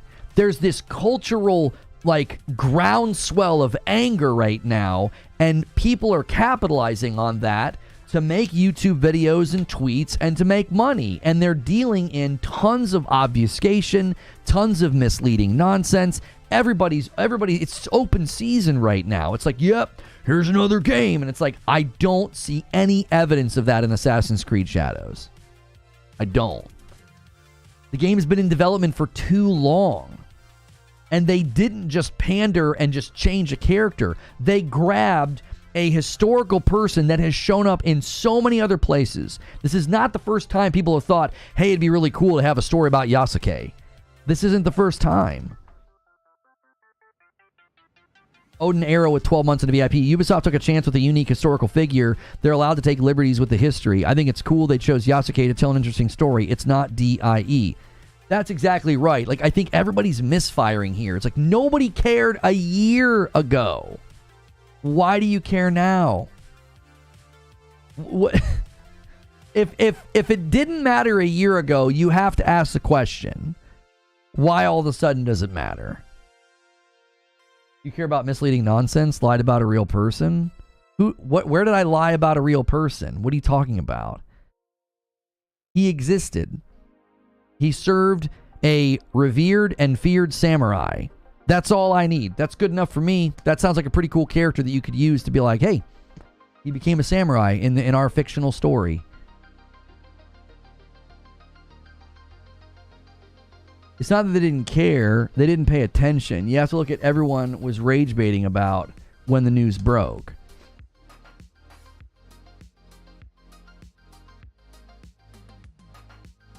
Why are you so mad that other people want to talk about shadows this way? You think people can't choose what to follow? I think that's an incredibly disingenuous summary of what I'm doing. I'm engaging with what I feel is incredibly stupid, unhelpful, and damaging dialogue. And no, I'm not telling people what they can talk about. I'm telling people to pay attention. Pay attention. As I said earlier, who do you think's pandering? The people who are making a ton of money, calling everything under the sun woke? Are they pandering? Because it certainly seems like they're pandering, and they're making a ton of money doing it. And all it takes is a game with diversity, and that's all. And then off to the races. Black samurai, and everybody's like, "Here we go, load the guns. It's time to rage bait for a week and make money, misleading people." Madam gets to mess with you while you're on VR with the stretch goal. Oh, like she gets to like she could probably get something to like tickle like the back of my neck or like my arms or something. That would work.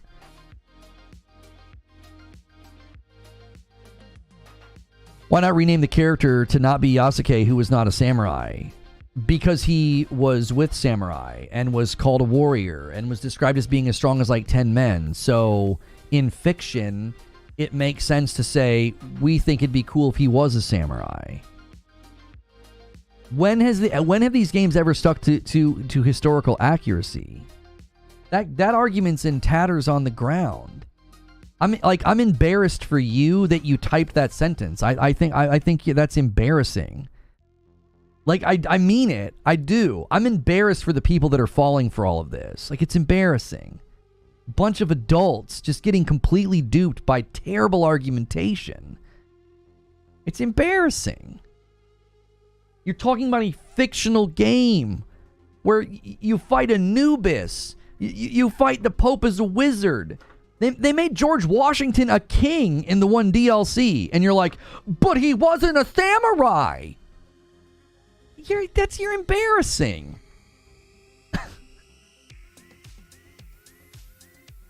Don't you think it's disrespectful that the people that are outraged are people that aren't Japanese? What? Why would that matter? People can be outraged and they don't, like, you don't have to, like check their race card. Be like, well, you can't be outraged unless you're Japanese. I think people can be outraged and upset. I think they're outraged and upset for the wrong reasons. I think they've been convinced of something that isn't true. They're convinced this is some cheap, inauthentic form of pandering. I'm trying to tell you that's not the case. You're being misled. The game's been in development for too long. Yasuke is in tons of other content. He's an interesting historical figure. And to use him in a game that focuses on interesting historical times and figures, it just makes sense. It's a glove that fits. It really is a glove that fits. And when people started to realize, oh, wait, he's a historical figure, the goalpost shifted. Well, he wasn't really a samurai. And it's like, oh. So first it was a problem because you were like, how dare they put a black man in the game as a samurai? When that gets smacked down, because it's like, he was a historical guy. He actually existed back then. He actually hung out with and served a samurai. Then it's, you got to straighten your glasses, readjust the goalpost. You're like, well, actually, he wasn't a samurai. And it's like, that it's a fictional story. Who cares? Like, I was playing Rise of the Ronin against people that were flying around the room like Iron Man. It didn't make for very good gameplay. I didn't like it. I thought the fights got a little annoying in the late stage of Ronin because instead of fighting people with different swords, different stances, different weapons, different movesets, I'm fighting somebody who's flying around like Iron Man. Now, I didn't see anybody crying about the historical accuracy of people who basically had jetpacks on their feet. in feudal Japan. I didn't see anybody complaining about that in Rise of the Ronin, because it doesn't matter. It's fiction.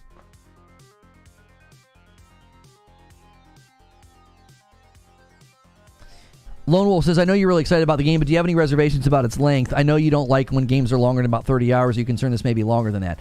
Well, yeah. I mean, they say it's about the size of Assassin's Creed Origins. I'd have to go back in time. I'd have to go and look at how much time I spent in Origins. I think I played it on my Xbox, because I really liked Origins, and I don't remember how long I spent in that game. His skin tone doesn't matter? Why?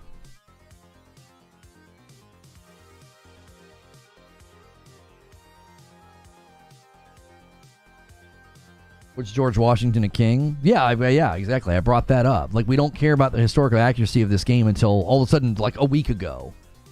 All of a sudden, now we care about historical accuracy in Assassin's Creed. Yasuke is even in Nioh as a bodyguard from Oda Nobunaga, and the game is from a Japanese studio. Yeah, exactly. Like I said, it makes perfectly good sense that they were like, in 2017, you have a trailer for Ghost of Tsushima Land.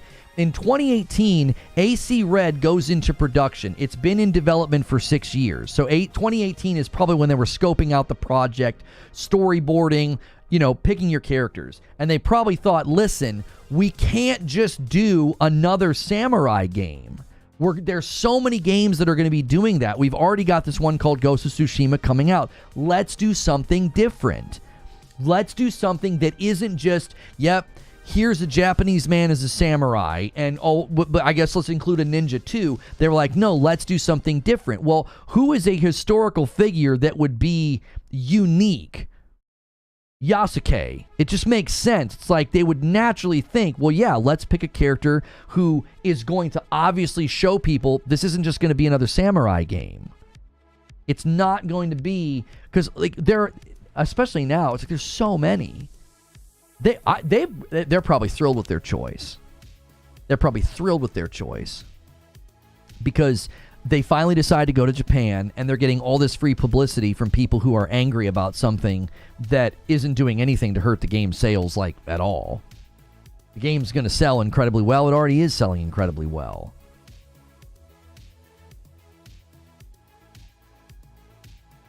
He's a guy we care about exclusively because he's black?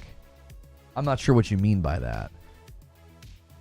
I saw a movie where Abraham Lincoln was killing zombies. It's called entertainment, not a history lesson. Right, and Assassin's Creed, as I described it in my upload, it's more like historical tourism. It's not you playing through an encyclopedia. It's historical tourism. You get to see a place that they try to make look, one-to-one like a region or the buildings or the environments. They try to get the clothing and the accents right. It's historical tourism. It's not an interactive encyclopedia. That's not a problem because he's white. People don't care about that. People only care when somebody's black. Yeah, I would be curious, all these people that are angry, do they have any time in Nioh where you play as a white samurai? Like, if you've played that game and that was fine with you and that didn't bother you, then you have to exit the conversation. You're not allowed to talk about this anymore. You've preemptively made it to where you can't be upset about this.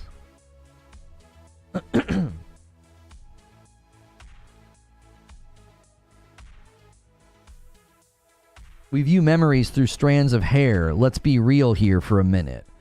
Why is that okay, but people are up in arms over a black samurai? Yeah, it's... K.Cole, the 5 spot. Blacks can only be servants in medieval era. Anything else angers the anime profiles. Is this the anime profiles? Is that who's angry about this, though, K.Cole?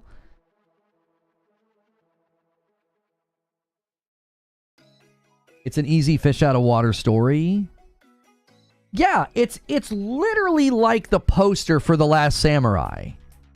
The Last Samurai made for a compelling story and movie poster because you were like, what? Like, Tom Cruise is going to be a samurai? What the frick? And then you watch the trailers and you're like, oh, he gets captured. And then he lives with them and learns their ways. Like, that's really cool. That makes for an... that's Last Samurai is a great story. There's something really heartfelt about his conversations when he says, this has been a very good conversation.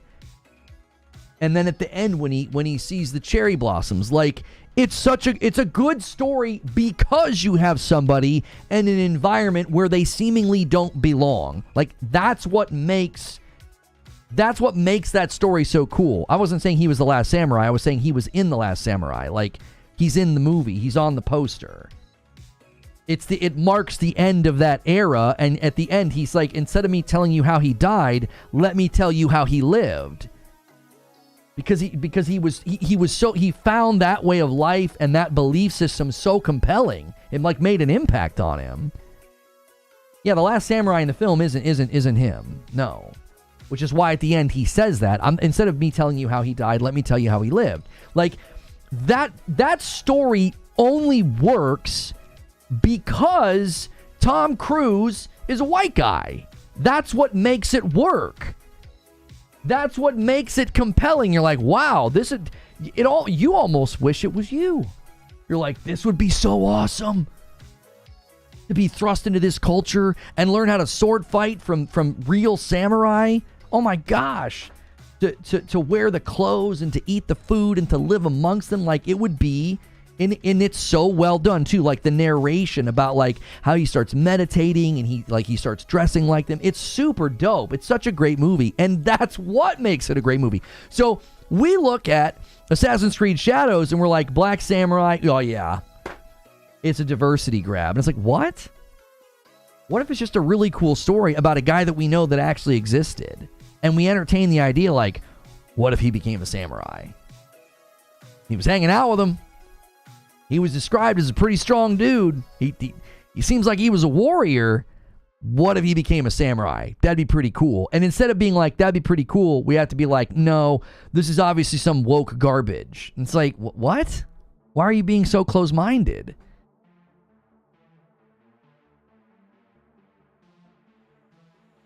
I found out about another place in Japan. It's high on the sales list. It's funny. Japanese gamers are cool with Yashoi Kai. Assassin's Creed is in the top pre-orders. Yeah. It's selling. Assassin's Creed Red, Assassin's Creed Shadows is. I think it's likely going to pass Valhalla. I do. I think it's likely going to pass Valhalla because everybody's wanted to go to Japan for so long in Assassin's Creed. Now that they're finally doing it, and the marketing is just awesome. I remember the marketing for AC Valhalla. I'll never forget. Like the Vikings getting the snot beat out of him. There's the real scummy guy on the horse with the really just creepy eyes, and he looks like he's like a priest or something. And there's just this big monstrous man beating a tar out of the Viking, and then all of a sudden, the wrist blade comes out and the camera spins and the big guy dies. And the shock and horror on the creepy dude's face on the horse. You're like, yo! I remember watching that trailer with the audience and thinking, that's awesome. He wasn't a samurai. Hey, Brock, I'm going to let you in on a little secret. Nobody gives a frick. Nobody cares that he wasn't a samurai. It's fiction. It's the idea that he could have become one. It's not real. It's fake. This isn't a documentary. Seriously, I want you to hear that and know. Nobody cares. No one gives a single frick, but you maybe. This small little sad group that's angry about it, you don't matter. You don't. You don't. Your arguments are flimsy. They're not founded in good reason or good faith or logic or reason, and the game's going to sell like crazy. So find something else to talk about. Seriously. I hope we move past this as quickly as we move past Free Stellar Blade, because Free Stellar Blade was just as embarrassing. It was just as embarrassing. A bunch of dudes upset about cleavage getting covered up in a game with more cleavage than you can shake a stick at. Like, just absurd amount of booba. And we had a Free Stellar Blade campaign. Embarrassing. juvenile, childish, extended adolescence, a lack of maturity. Nobody cares. It's just this embarrassing group of dudes that, like, you don't have something to be passionate about, so you're latching on to the one thing that, like, you can be passionate about right now. And I just think that it's sad. Like Brad Pitt says in Fight Club, it's like you're the middle child of history. It's like you have no war to fight. You have no thing to do, no conquest. So, like, you grab onto stuff like Free Stellar Blade and, oh, I can't believe that there's a black samurai. Like, okay. Over 100K, actually? You don't want to do this with me? What? Not do what with you? What did Free Stellar Blade achieve? What did it do? Other than embarrassing everybody who promoted it. What did it do? Did you get the game changed? Did you hurt the game's sales?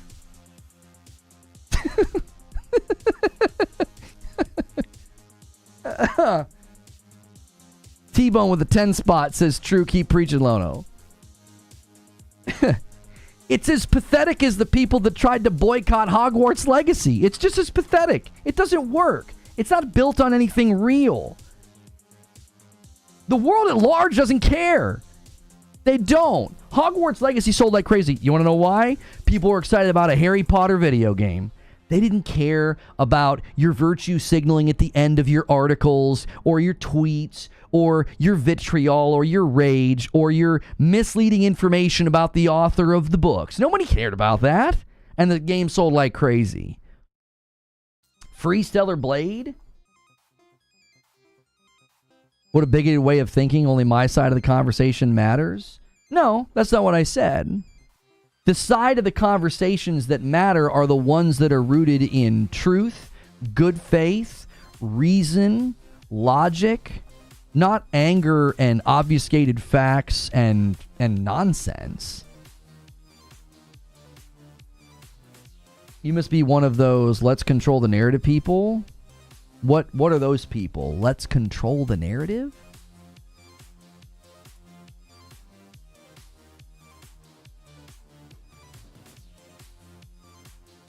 What is that? Wiki has been edited over 50-something times. Did you see who started it? It was never gay in real life. No one has said that he's going to be gay. That's another piece of information that's been misled. He wasn't a samurai. I don't think anybody... There are people who have tried to claim he was a samurai. Most people have said he was a retainer, which would have been equal to a samurai. He would have been granted a high status. He wasn't just like some dude who was fetching water. Like, if people are trying to drive the narrative that he was a samurai, you know what they're doing? They're wasting their time. That doesn't matter. It doesn't. He doesn't need to be a samurai. He doesn't. The first people that went and edited the wiki were trying to make it seem as though he was nothing. And then it got corrected, and then it gets lost in the fog of war. And now you have people claiming, well, he was a samurai, and now you have other people claiming he wasn't. I've seen at least two people who seemingly were experts on the history of the man that said he would have been considered a warrior almost equal to a samurai. He wouldn't have been given like the status or the title, but he would have been considered a pretty significant guy. That's all you need. You have somebody who really existed. He was serving one of the most revered and respected samurai at the time. And now we have a fictional video game where they're like, yeah, he's a samurai. There's nothing wrong with that. Was the Pope a wizard? Was he? Was the Pope a wizard? Was George Washington a king? No, because those are things they did in Assassin's Creed historically. So it's like making George Washington a king or making the Pope a wizard. Those are bigger jumps. Those are almost mythological jumps in reality. But a guy that was seen as a warrior, described as very strong, traveled with a revered and respected samurai, he becomes a samurai, and that's like a bridge too far. It's like, no way. It just seems completely fair and reasonable to be like, yeah, I mean, he might have become one. There might have been a reality. There might have been an offshoot story that we don't know about where he became a samurai. We don't even have good information on shinobi and ninjas and if and what they did. We know very little, but we've got plenty of games where you play as a ninja. We know that they were used or rumored to have been used to like assassinate political leaders or extract information. But we don't know a whole heck of a lot. Well, that's great groundwork for a shinobi, ninja, or a hidden one. We have enough to know that this guy existed and he was hanging out with a samurai. That's good enough for me. Like, I don't feel like we need any more justification than that, especially considering the history of Assassin's Creed up to now. The protagonists were never meant to be seen as like, yeah, this is a real person, and we made no artistic and took no artistic liberties with this person. Like, that's never been a thing before. It's a fictional story. It's set in a historical setting. Yeah, that's all it is. Yeah, Mighty Keith said this so well. I liked Mighty Keith's video. A 6'2" basketball person? Oh. The current Pope is a wizard? I mean, maybe. I don't know. Have you ever seen the Pope not do wizardly things? I mean, he might be doing wizardly stuff. I don't know.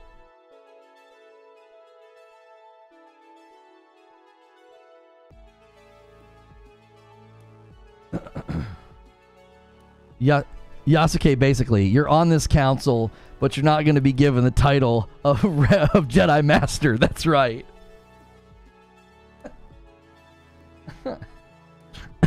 Maybe the reason he disappeared was his name was changed and he was given a new title. Yeah, I mean, somebody put that in the Discord this morning. They said after his master died, he largely just kind of disappears from history. That's a perfect character. That's so perfect. You couldn't have a better setup. Like, what happened to this guy? What if he became a samurai? You know? It's so similar to The Last Samurai. It's like a guy that doesn't fit is in an environment where he might have took on the honor code and the beliefs and the practices and the fighting of a samurai. Like, it just doesn't seem it doesn't seem that difficult to accept. Exactly, he became a hidden one. Yeah, he could have become a hidden one. It doesn't seem like he's going to be a hidden one in the game, though. I mean, maybe he does at the end. I don't know. It seems like in the game, if he's a samurai, he wouldn't want to be a hidden one. That's one of the main premises of Ghost of Tsushima, is that Jin Sakai abandons the way of the samurai and he kills dishonorably. So I don't know if they're going to have that happen. I don't know if he's going to become a hidden one. I think the hidden one is going to be the shinobi, and there's going to be this tension between the two of them. Maybe you work together. Maybe you can run missions as one and not the other, or maybe you run missions as both. I don't know. Instead of talking about that, people are angry because the samurai is a black man. History of Yasuke fits AC in general. It really does. It really does. Like, so many of the stories, you're like an outcast, and then something gives you the opportunity to turn everything around. Like, that's, or you're you're really down on your luck, or something terrible happens, like what they do to Bayek. Like, this idea that like he doesn't fit, it's like he actually fits more perfectly than you almost couldn't write a better backstory for a guy to be a samurai in feudal Japan in an Assassin's Creed game.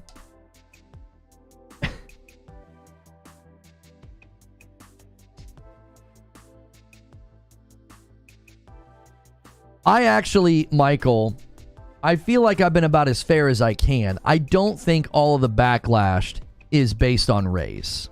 Purely. Like, this is how I said it.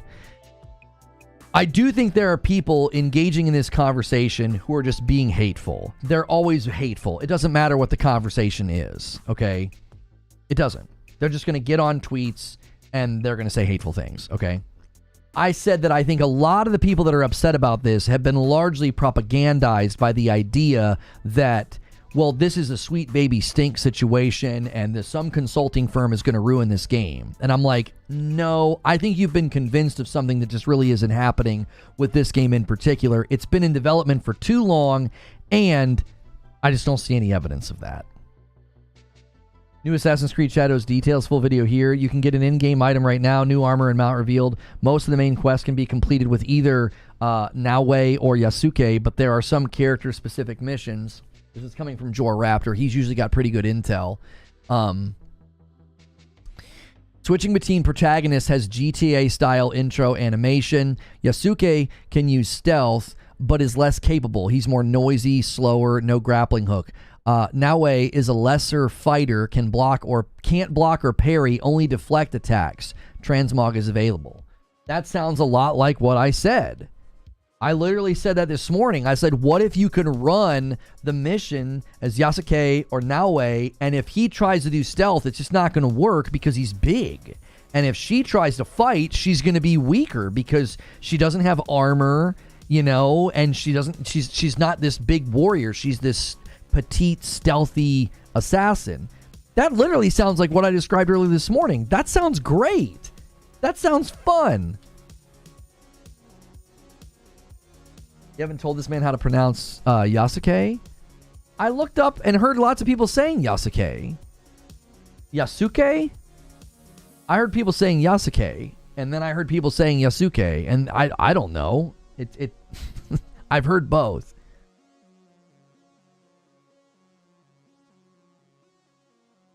Yasuke? Basically been saying that. Yasuke? Yasuke? There's no U at all. Yasuke. Just right into the K. All right.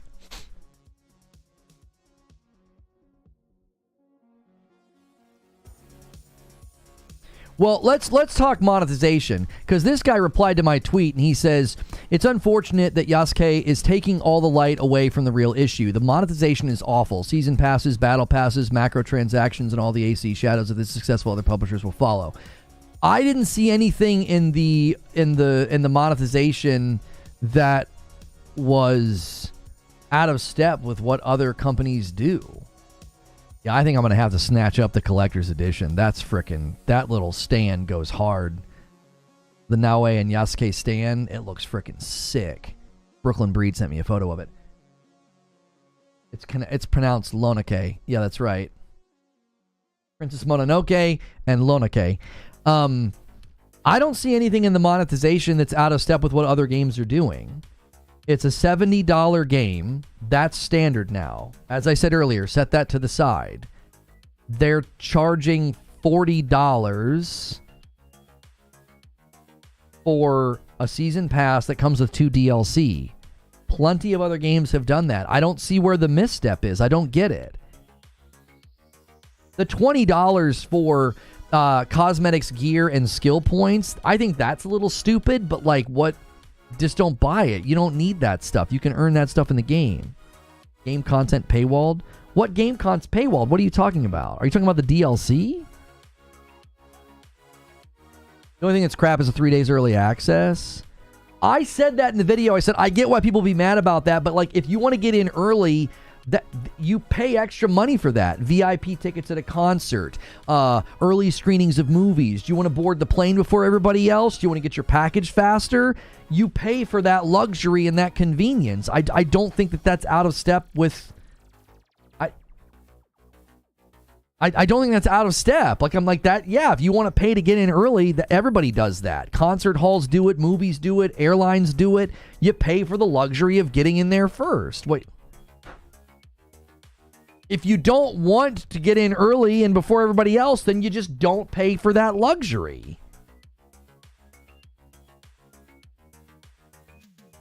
Exactly. Season pass or individual DLC, cosmetic, but both and $70 too. It's being treated like a milk cow. But I don't understand. Other games are doing that. Why is this game getting all the heat for doing what other games are doing? Games have done this for a very long time. Full price game, $40 season pass. That's not a new concept. I'm not saying you have to like it or approve of it. I'm like, why is everybody upset about this game doing it? This has been around for a while. This isn't new. It's not upset, but I think it's the first time Ubi has done it. No, they've done season passes before. They did one for AC Valhalla, did they not? Yeah, AC Valhalla had a season pass. AC Valhalla Season Pass included 2 epic expansions. Explore the dark mysteries of 9th century Ireland, and then relive the brutal Viking siege of Paris. It's not new. It's like, that's why I'm like, why is everybody upset? They did this with Valhalla. I think they did it even before that.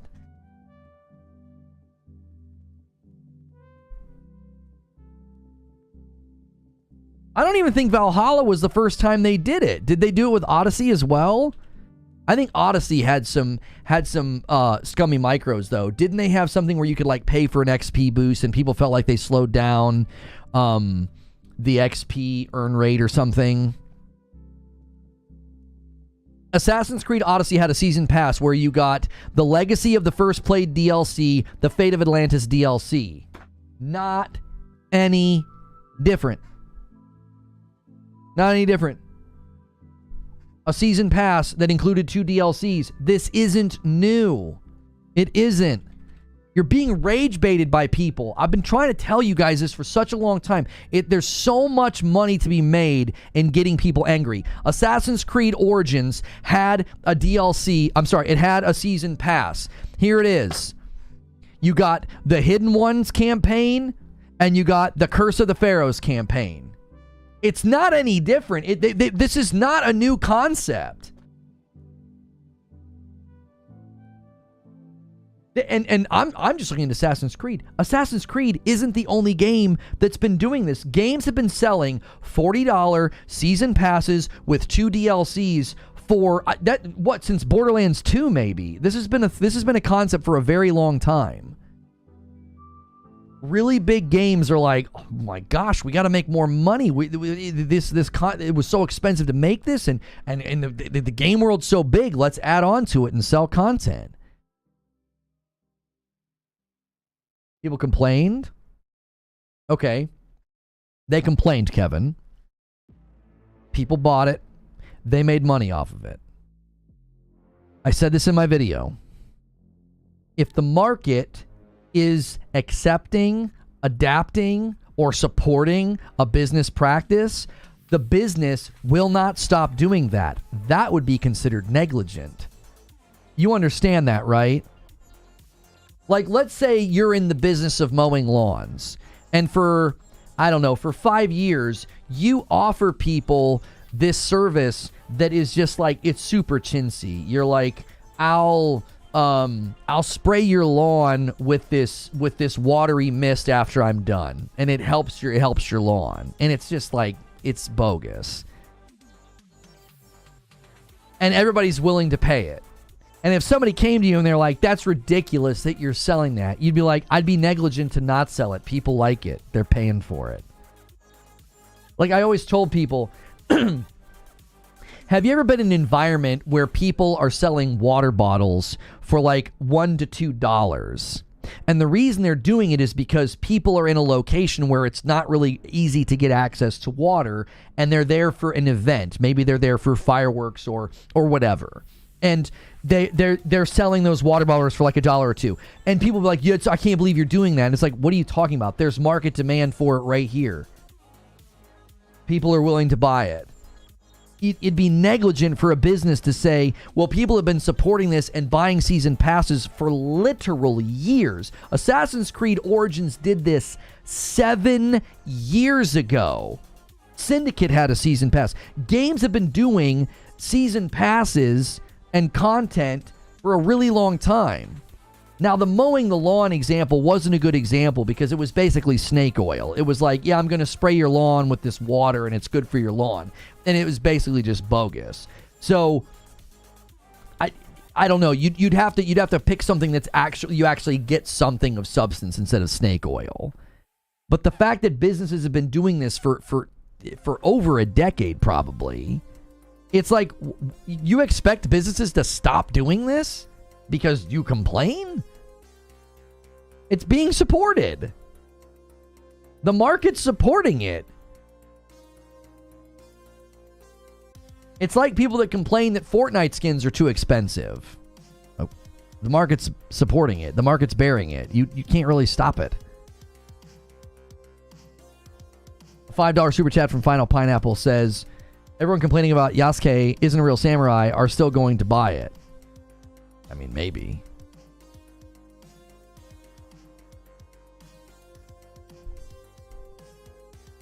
Yeah, like clear code on your car. What game had a quest locked behind a pre-order? Now that I've actually disagreed with. What's the game that's doing that? Yeah, Star Wars Outlaws. Yeah, I took issue with that. I don't like that.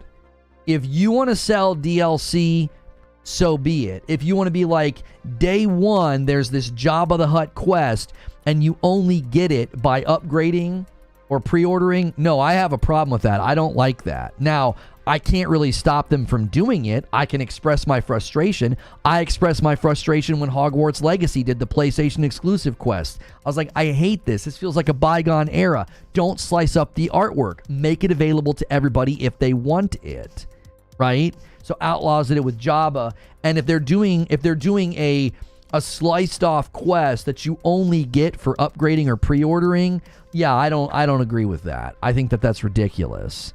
But what are you going to do?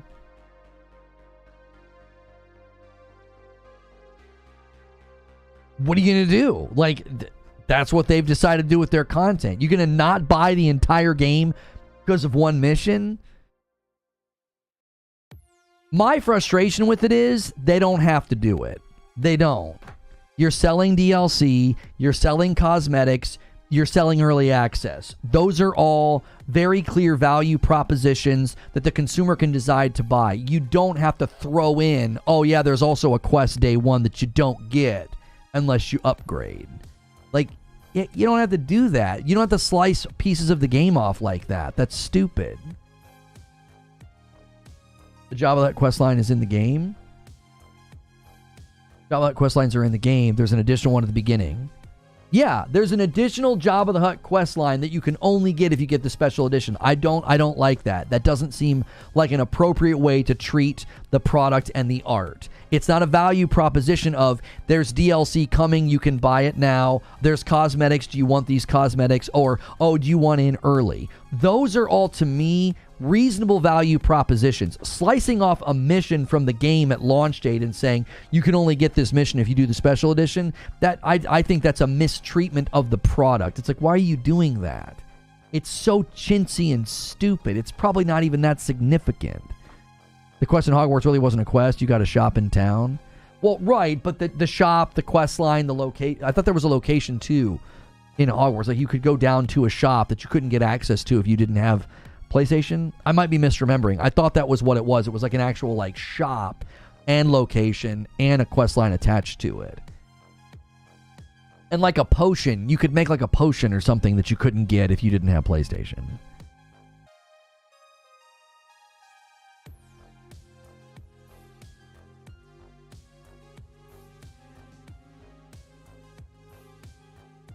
No one will stop it because sheep keep buying the games at launch. I mean, you can insult the consumer. It doesn't achieve anything. Consumers just don't care. They don't. If the consumer is convinced that they're getting value, they're getting an adequate amount of value for their transaction, you can call them sheep, but they're satisfied consumers, so who cares? They go to the storefront, see a game, looks good, spend the money, play the game. And if their satisfaction after the fact is poor enough or the game is bad enough, then that should fix itself. Like we've seen that happen with games, right? They're really, really bad, flop and fail.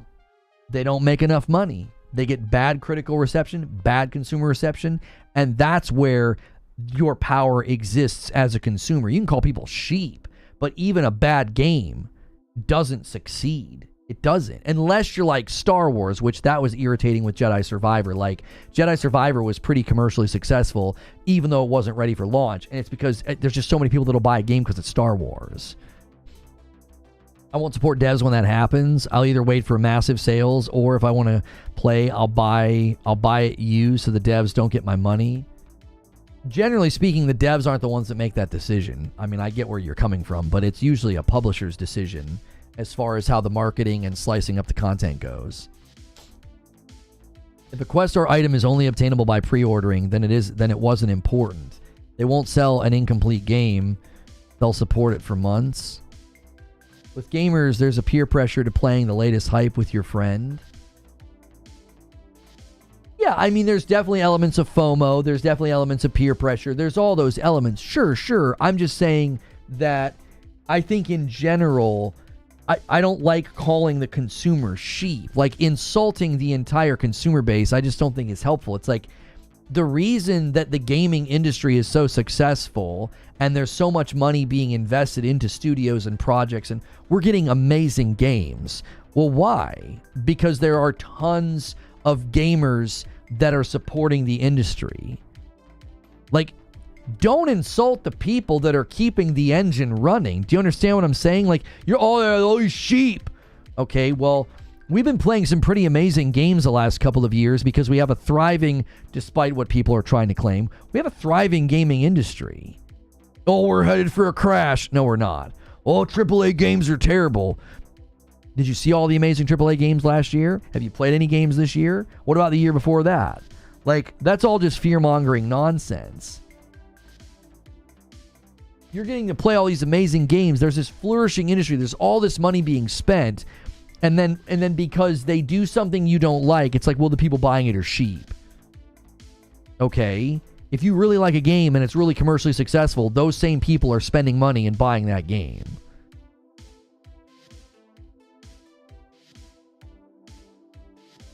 Jaggy says, you got to remember, we're hardcore gamers. We're literally on a podcast about gaming. We're in the minority. Most people just buy standard editions and are unaware of all this drama.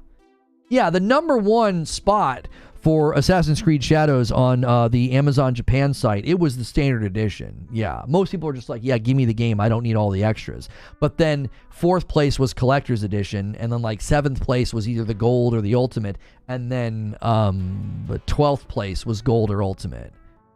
4 of the top 16 spots were Assassin's Creed Shadows. Sports gamers are sheep looking at Madden and FIFA. But if they're buying something on a value proposition and they're having a good time, who cares? Like, why do you care?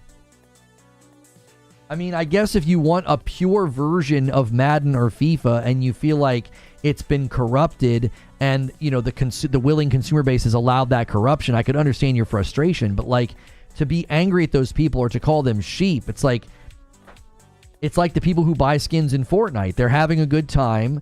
They're paying money. That money is going into a game that then continues going, and then they get more stuff. It's like that's how this works.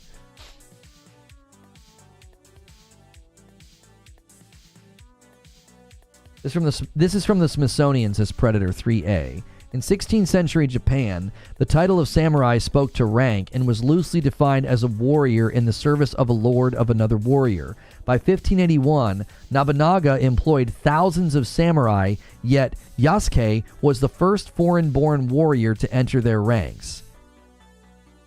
You guys want to have a debate with the Smithsonian?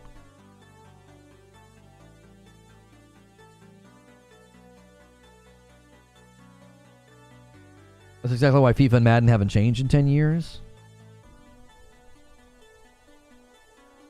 They're supporting a product they enjoy. Right. I don't like some of the practices of those sports games. I will admit and agree with you that I think some of those practices are bad. But I don't insult the users and call them sheep. They're having a good time. They're accepting the value proposition that the game offers. They're accepting it and then continuing to accept it.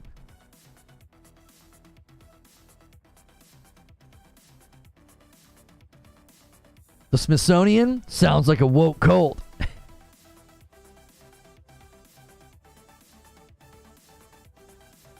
same people that say Yasuke isn't real are the ones who believe... No, I'm not saying... Depends when that was published. I saw numerous people weighing in. Guys, could we take a second and smash the like button? This is obviously a contentious subject, and people are really angry at me, and I just don't give a frick. I never have and never will, you know, bend my content to the whims of angry people. The people that do that are locked in a room that they'll never be able to get out of if they don't break the cycle now. So do me a favor and smash the like button, though. Let's set our sights on 400 likes. There's probably about 70 of you who haven't hit the like button yet. Double check, too, and make sure it's saving your like button. I greatly appreciate that.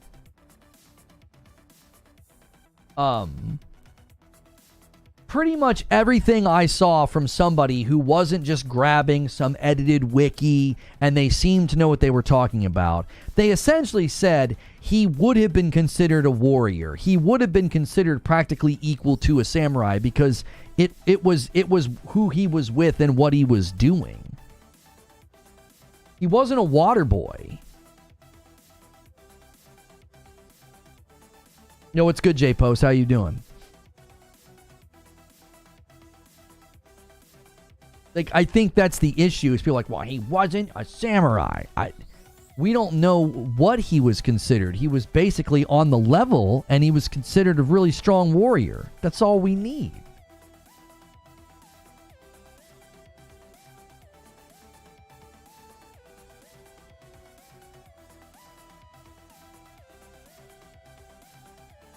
That does not make him a samurai, though. Right, but you don't have definitive proof that he wasn't, and I don't have the definitive proof that he was. So, who cares? Who cares? It's a fictional story. It's not beyond the scope of belief that this guy could have been a samurai or become one. Like, it's not beyond belief. It's like, I would totally understand if they grabbed a character and Yasuke was basically like a feeble school teacher, you know, and he was teaching the children of the samurai another language or something, and people are like, yeah, and then he became a samurai. Like, I could get people being like, yo, that doesn't really make any sense. All signs point to him being a beastly person and a warrior, like a big guy. And was in the service of somebody who employed people to be warrior level ranked men. Not just like, yeah, you're here to carry my blankets for me.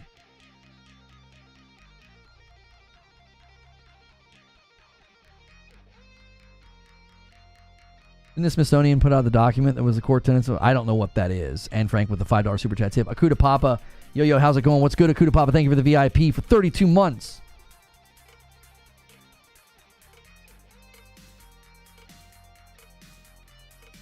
People think samurais are the agents of their own destiny. They were drones, and their lives were at the whim of the daimyo? I don't know what that is.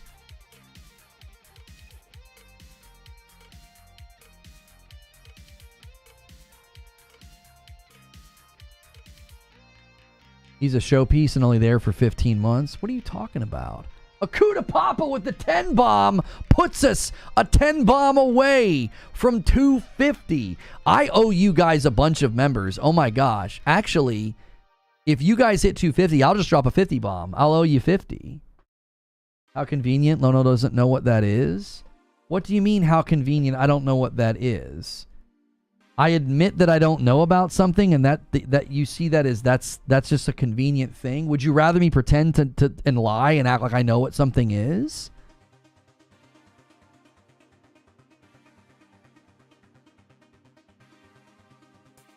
A daimyo is a feudal Japanese lord. Okay.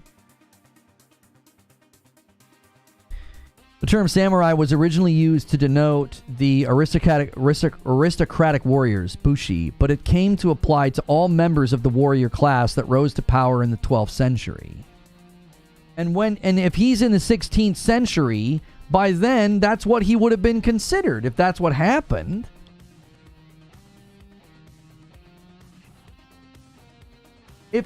if the etymological journey of the term samurai from 12th century to 16th century became more generically used for warrior class persons, then Yasuke would have been considered one. Like, multiple resources have pointed to the fact that, like, this guy was considered a warrior in the service of Nobunaga, which would make, like, yeah, nobody would have been like, he's not a samurai, he doesn't have the license. It sounds like the etymological journey of the word is it became more generic with time. Both protagonists will likely be considered as bushi.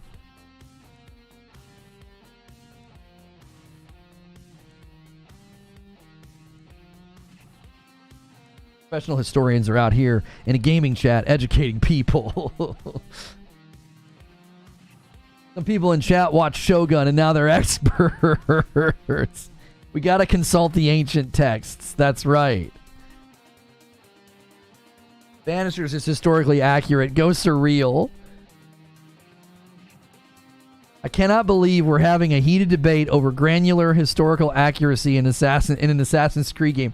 Right, man, Drews? I said that in my video. I was like, this argument is so flimsy because the game historically doesn't focus on that, and this is actually probably one of the more historical accurate characters. He's real.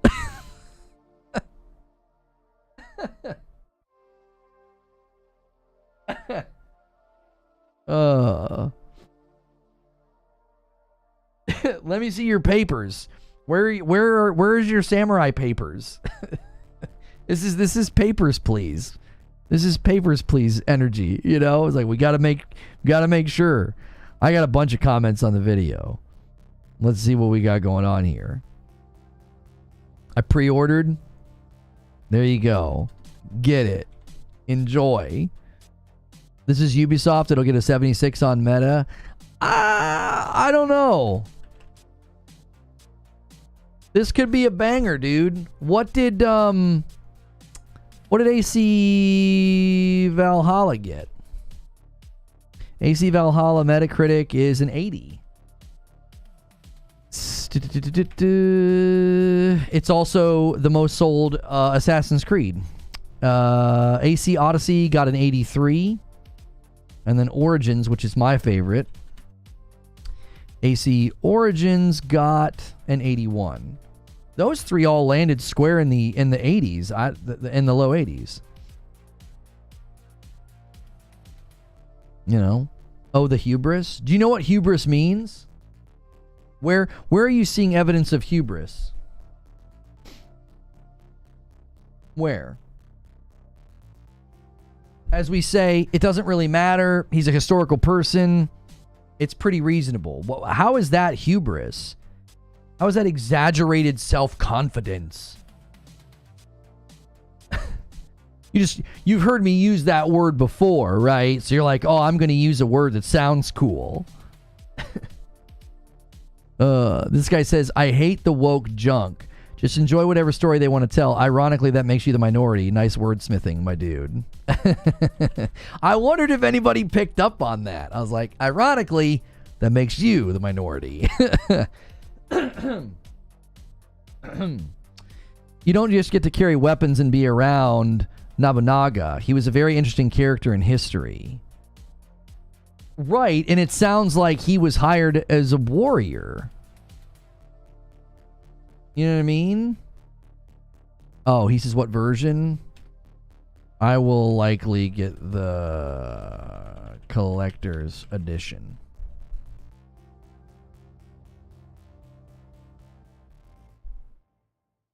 He was like, I knew I was going to use that word incorrectly. It was, do you remember the day? Do you remember the day the guy accused me of straw manning? And when we examined what he was doing, he was straw manning. Do you guys remember that? He was like, you're straw manning. I was like, are you sure about that? I pre-ordered the collector's edition. Get it.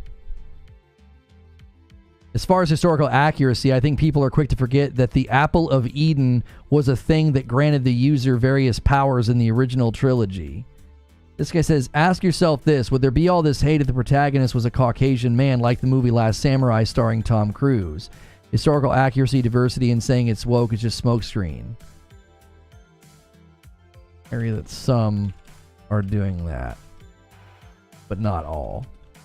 I agree that some people are doing this to, you know, mask hate and being unkind. I don't think everybody's doing that. I think some people are genuinely like paranoid, worried, scared that like all of our games are going to get ruined. This guy says, I'm glad when people make sense in videos. The Terminate Online crowd is Terminate Online. This guy says, none was made in this video. I bet you didn't watch it. A ton of sense was made, actually. That's right. The only thing I hate about AC Shadows is a lack of gameplay footage in the reveal. I respect their choice. They always tease/announce with cinematic.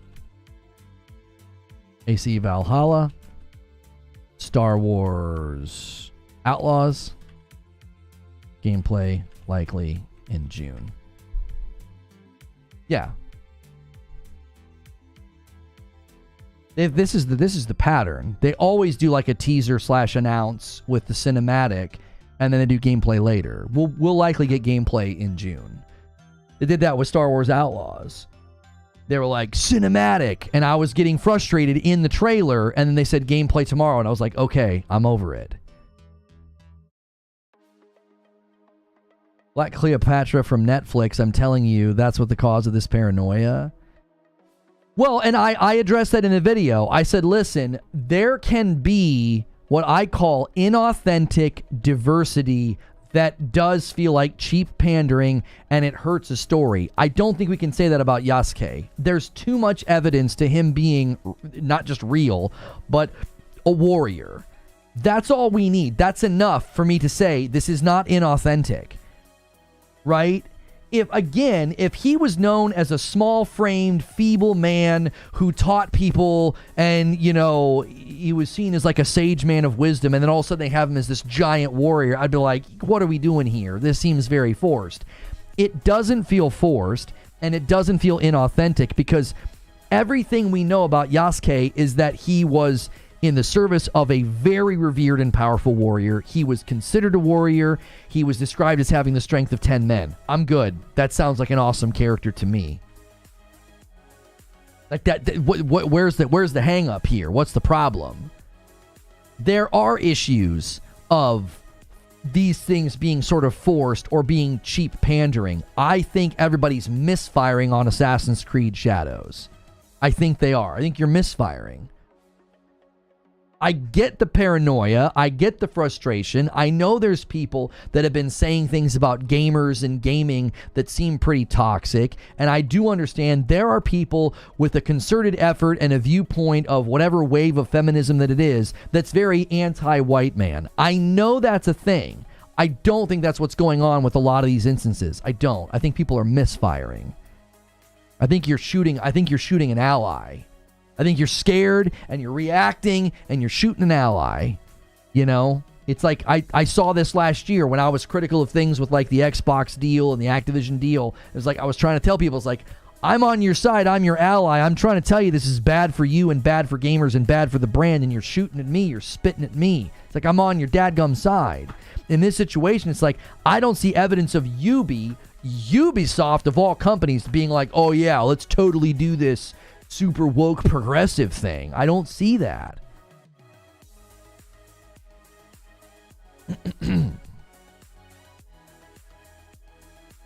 David says, I agree, but that set the emotional tone. I agree with you. That's why I said context matters. A year ago when we learned that the playable characters would be a woman and an African refugee, nobody said a dadgum thing. A year later, when everybody's all wound up and spun up about Sweet Baby Inc., it's like all it took was this trailer to set the world on fire. It was like, what the frick is going on? That's why I was so shocked. I was like, we knew this a year ago. We knew Yasuke was in the game a year ago. What's the deal? What's going on?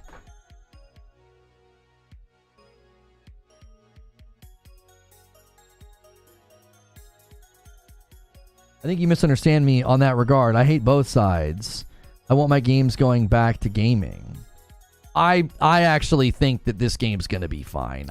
If it's the size of Origins and everything they've learned from Odyssey and Valhalla and Origins, I think it's going to be a great game. I really do.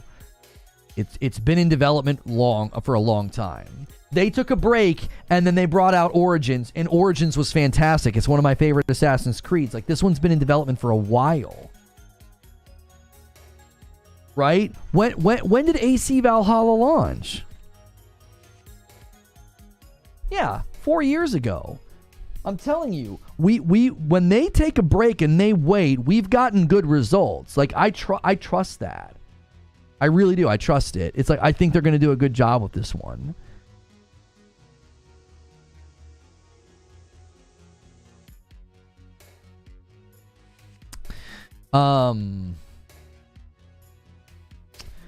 All the season pass and pricing structure matches all the way back to Origins.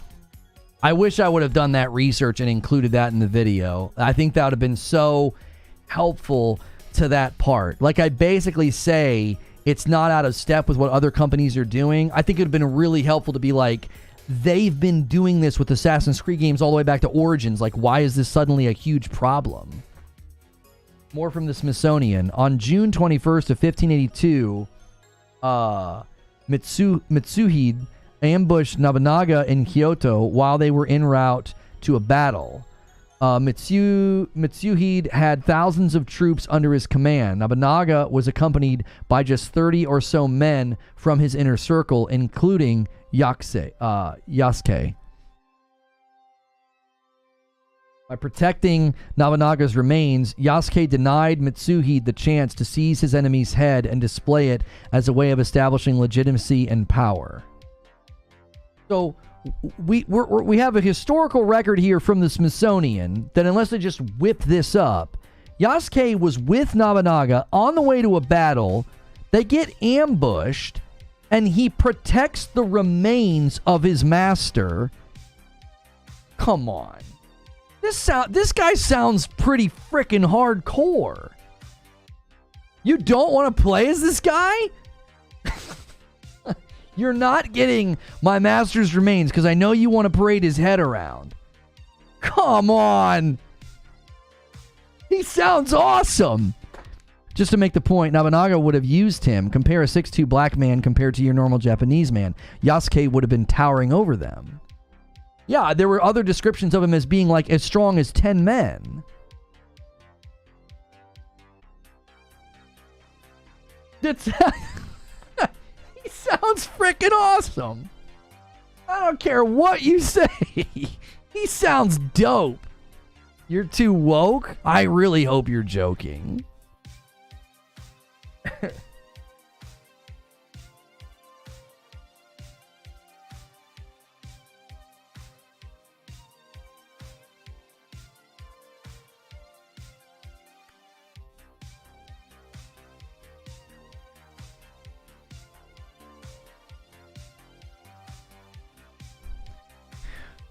We know that. It doesn't make him a samurai. Hardcore, yes. Plays yes. Yes. Awesome, yes. Okay, but it's fiction, Brian. It's fiction. So we know all of that. And you don't think in the wake of that he could have become a samurai. Also, we just talked about the etymology of the word samurai. And around the 12th century, it started just to refer to warrior class persons. This is like 4 centuries later when this guy exists. And you don't think by then they would have just referred to dudes like this as samurai? They're warrior class individuals. He's in the private company. He's an inner circle with Nobunaga. And you're like, no, he's not a samurai. Come on.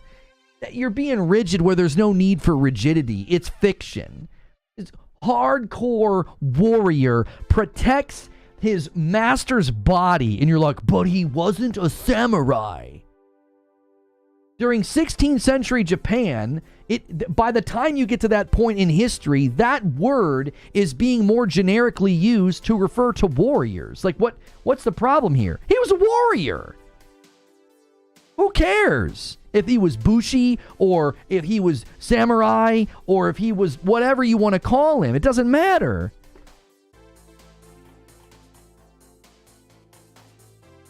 Do you know Samurai Champloo anime? No, I don't. Again, I don't watch anime.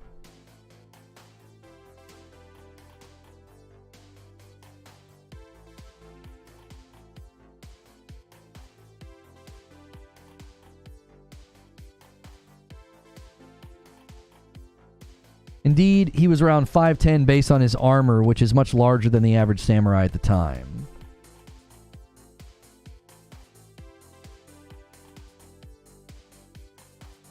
Shadows is literally Ghost of Tsushima 2, and I like it.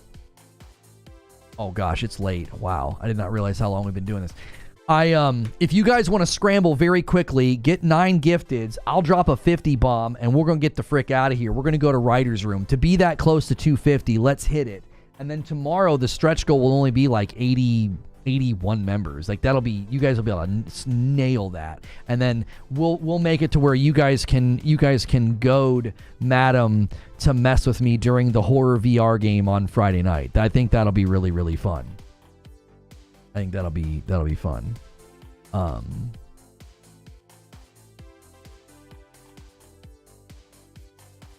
Did we do a short this morning about this? Oh, push that short out, creature. The Hellblade 2 short crushed. I think they may have fixed what was going on. We should push that short out. It'll probably frickin' cook.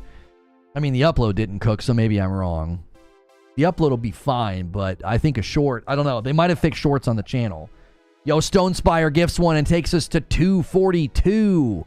Come on, boys. Let's scramble and bring 8 more people with us. There's Patrick Q. Here it is. Let's single gift it all the way. 243. I'm scheduling Writer's Room. I'll drop a 50 bomb at the end. They didn't fix anything?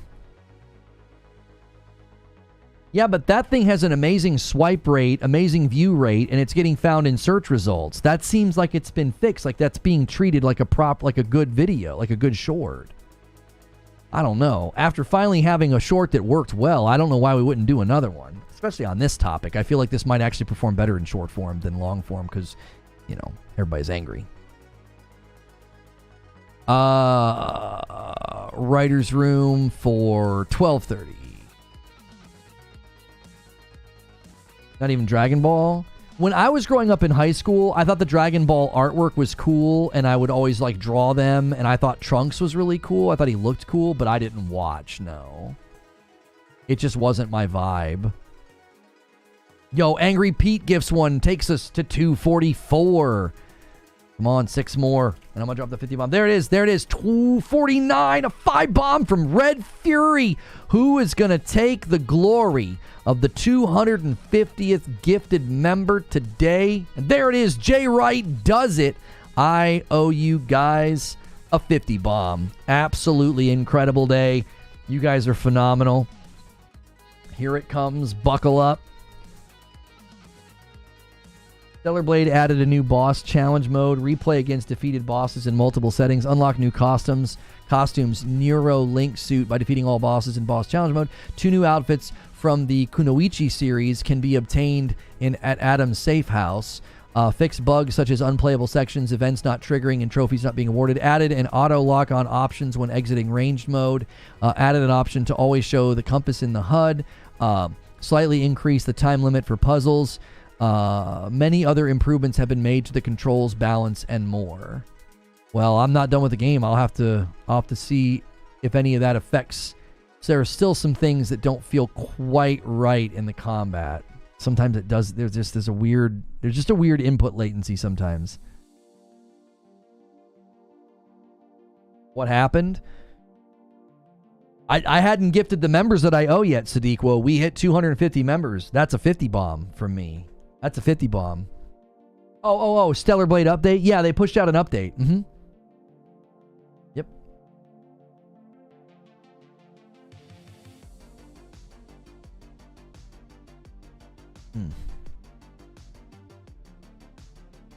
And when we go to the members stream in just a moment, if you guys haven't checked out the video that says Assassin's Creed Shadows, The Hate is Helping, be sure to check that out and give that video some love and give it a little bumperoonie there.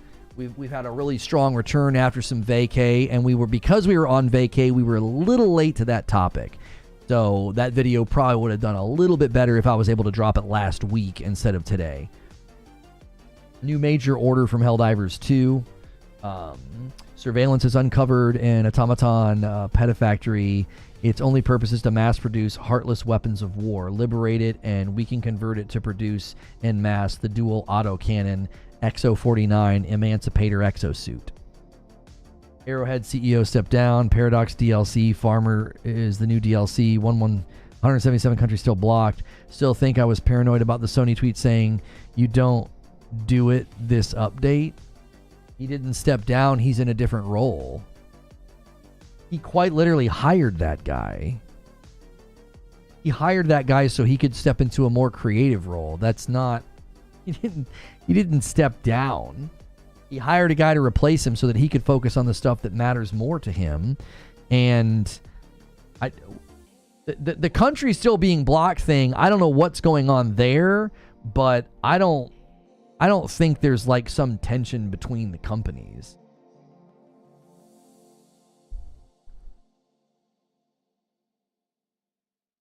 Helldivers 2 CEO steps down.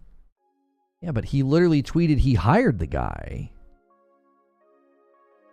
He hired him so that he could step into a different role. I mean, you could describe that as stepping down, but he hired a guy so that he could go into a role that he would rather do.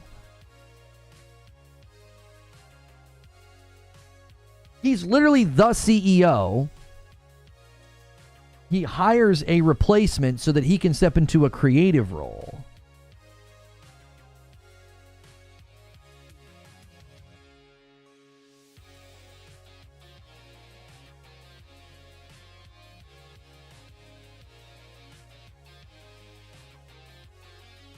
So, all right.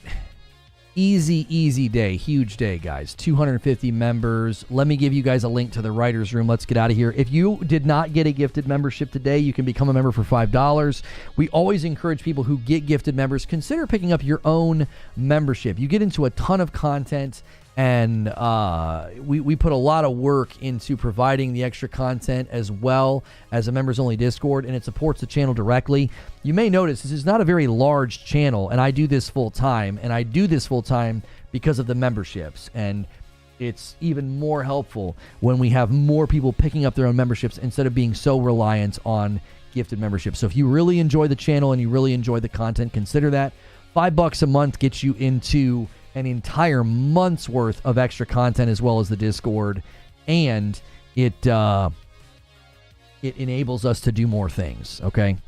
Right now we have roughly about 600 people paying for their own memberships. I would love to see that number get up to about 1,000 people paying for their own memberships. That'd be amazing. We should even make that a goal and like do some big crazy celebration if we can boost the paid member number. Gifted numbers, gifted goals is phenomenal, but we should maybe start setting a goal for that and do something really fun and exciting to celebrate that. So,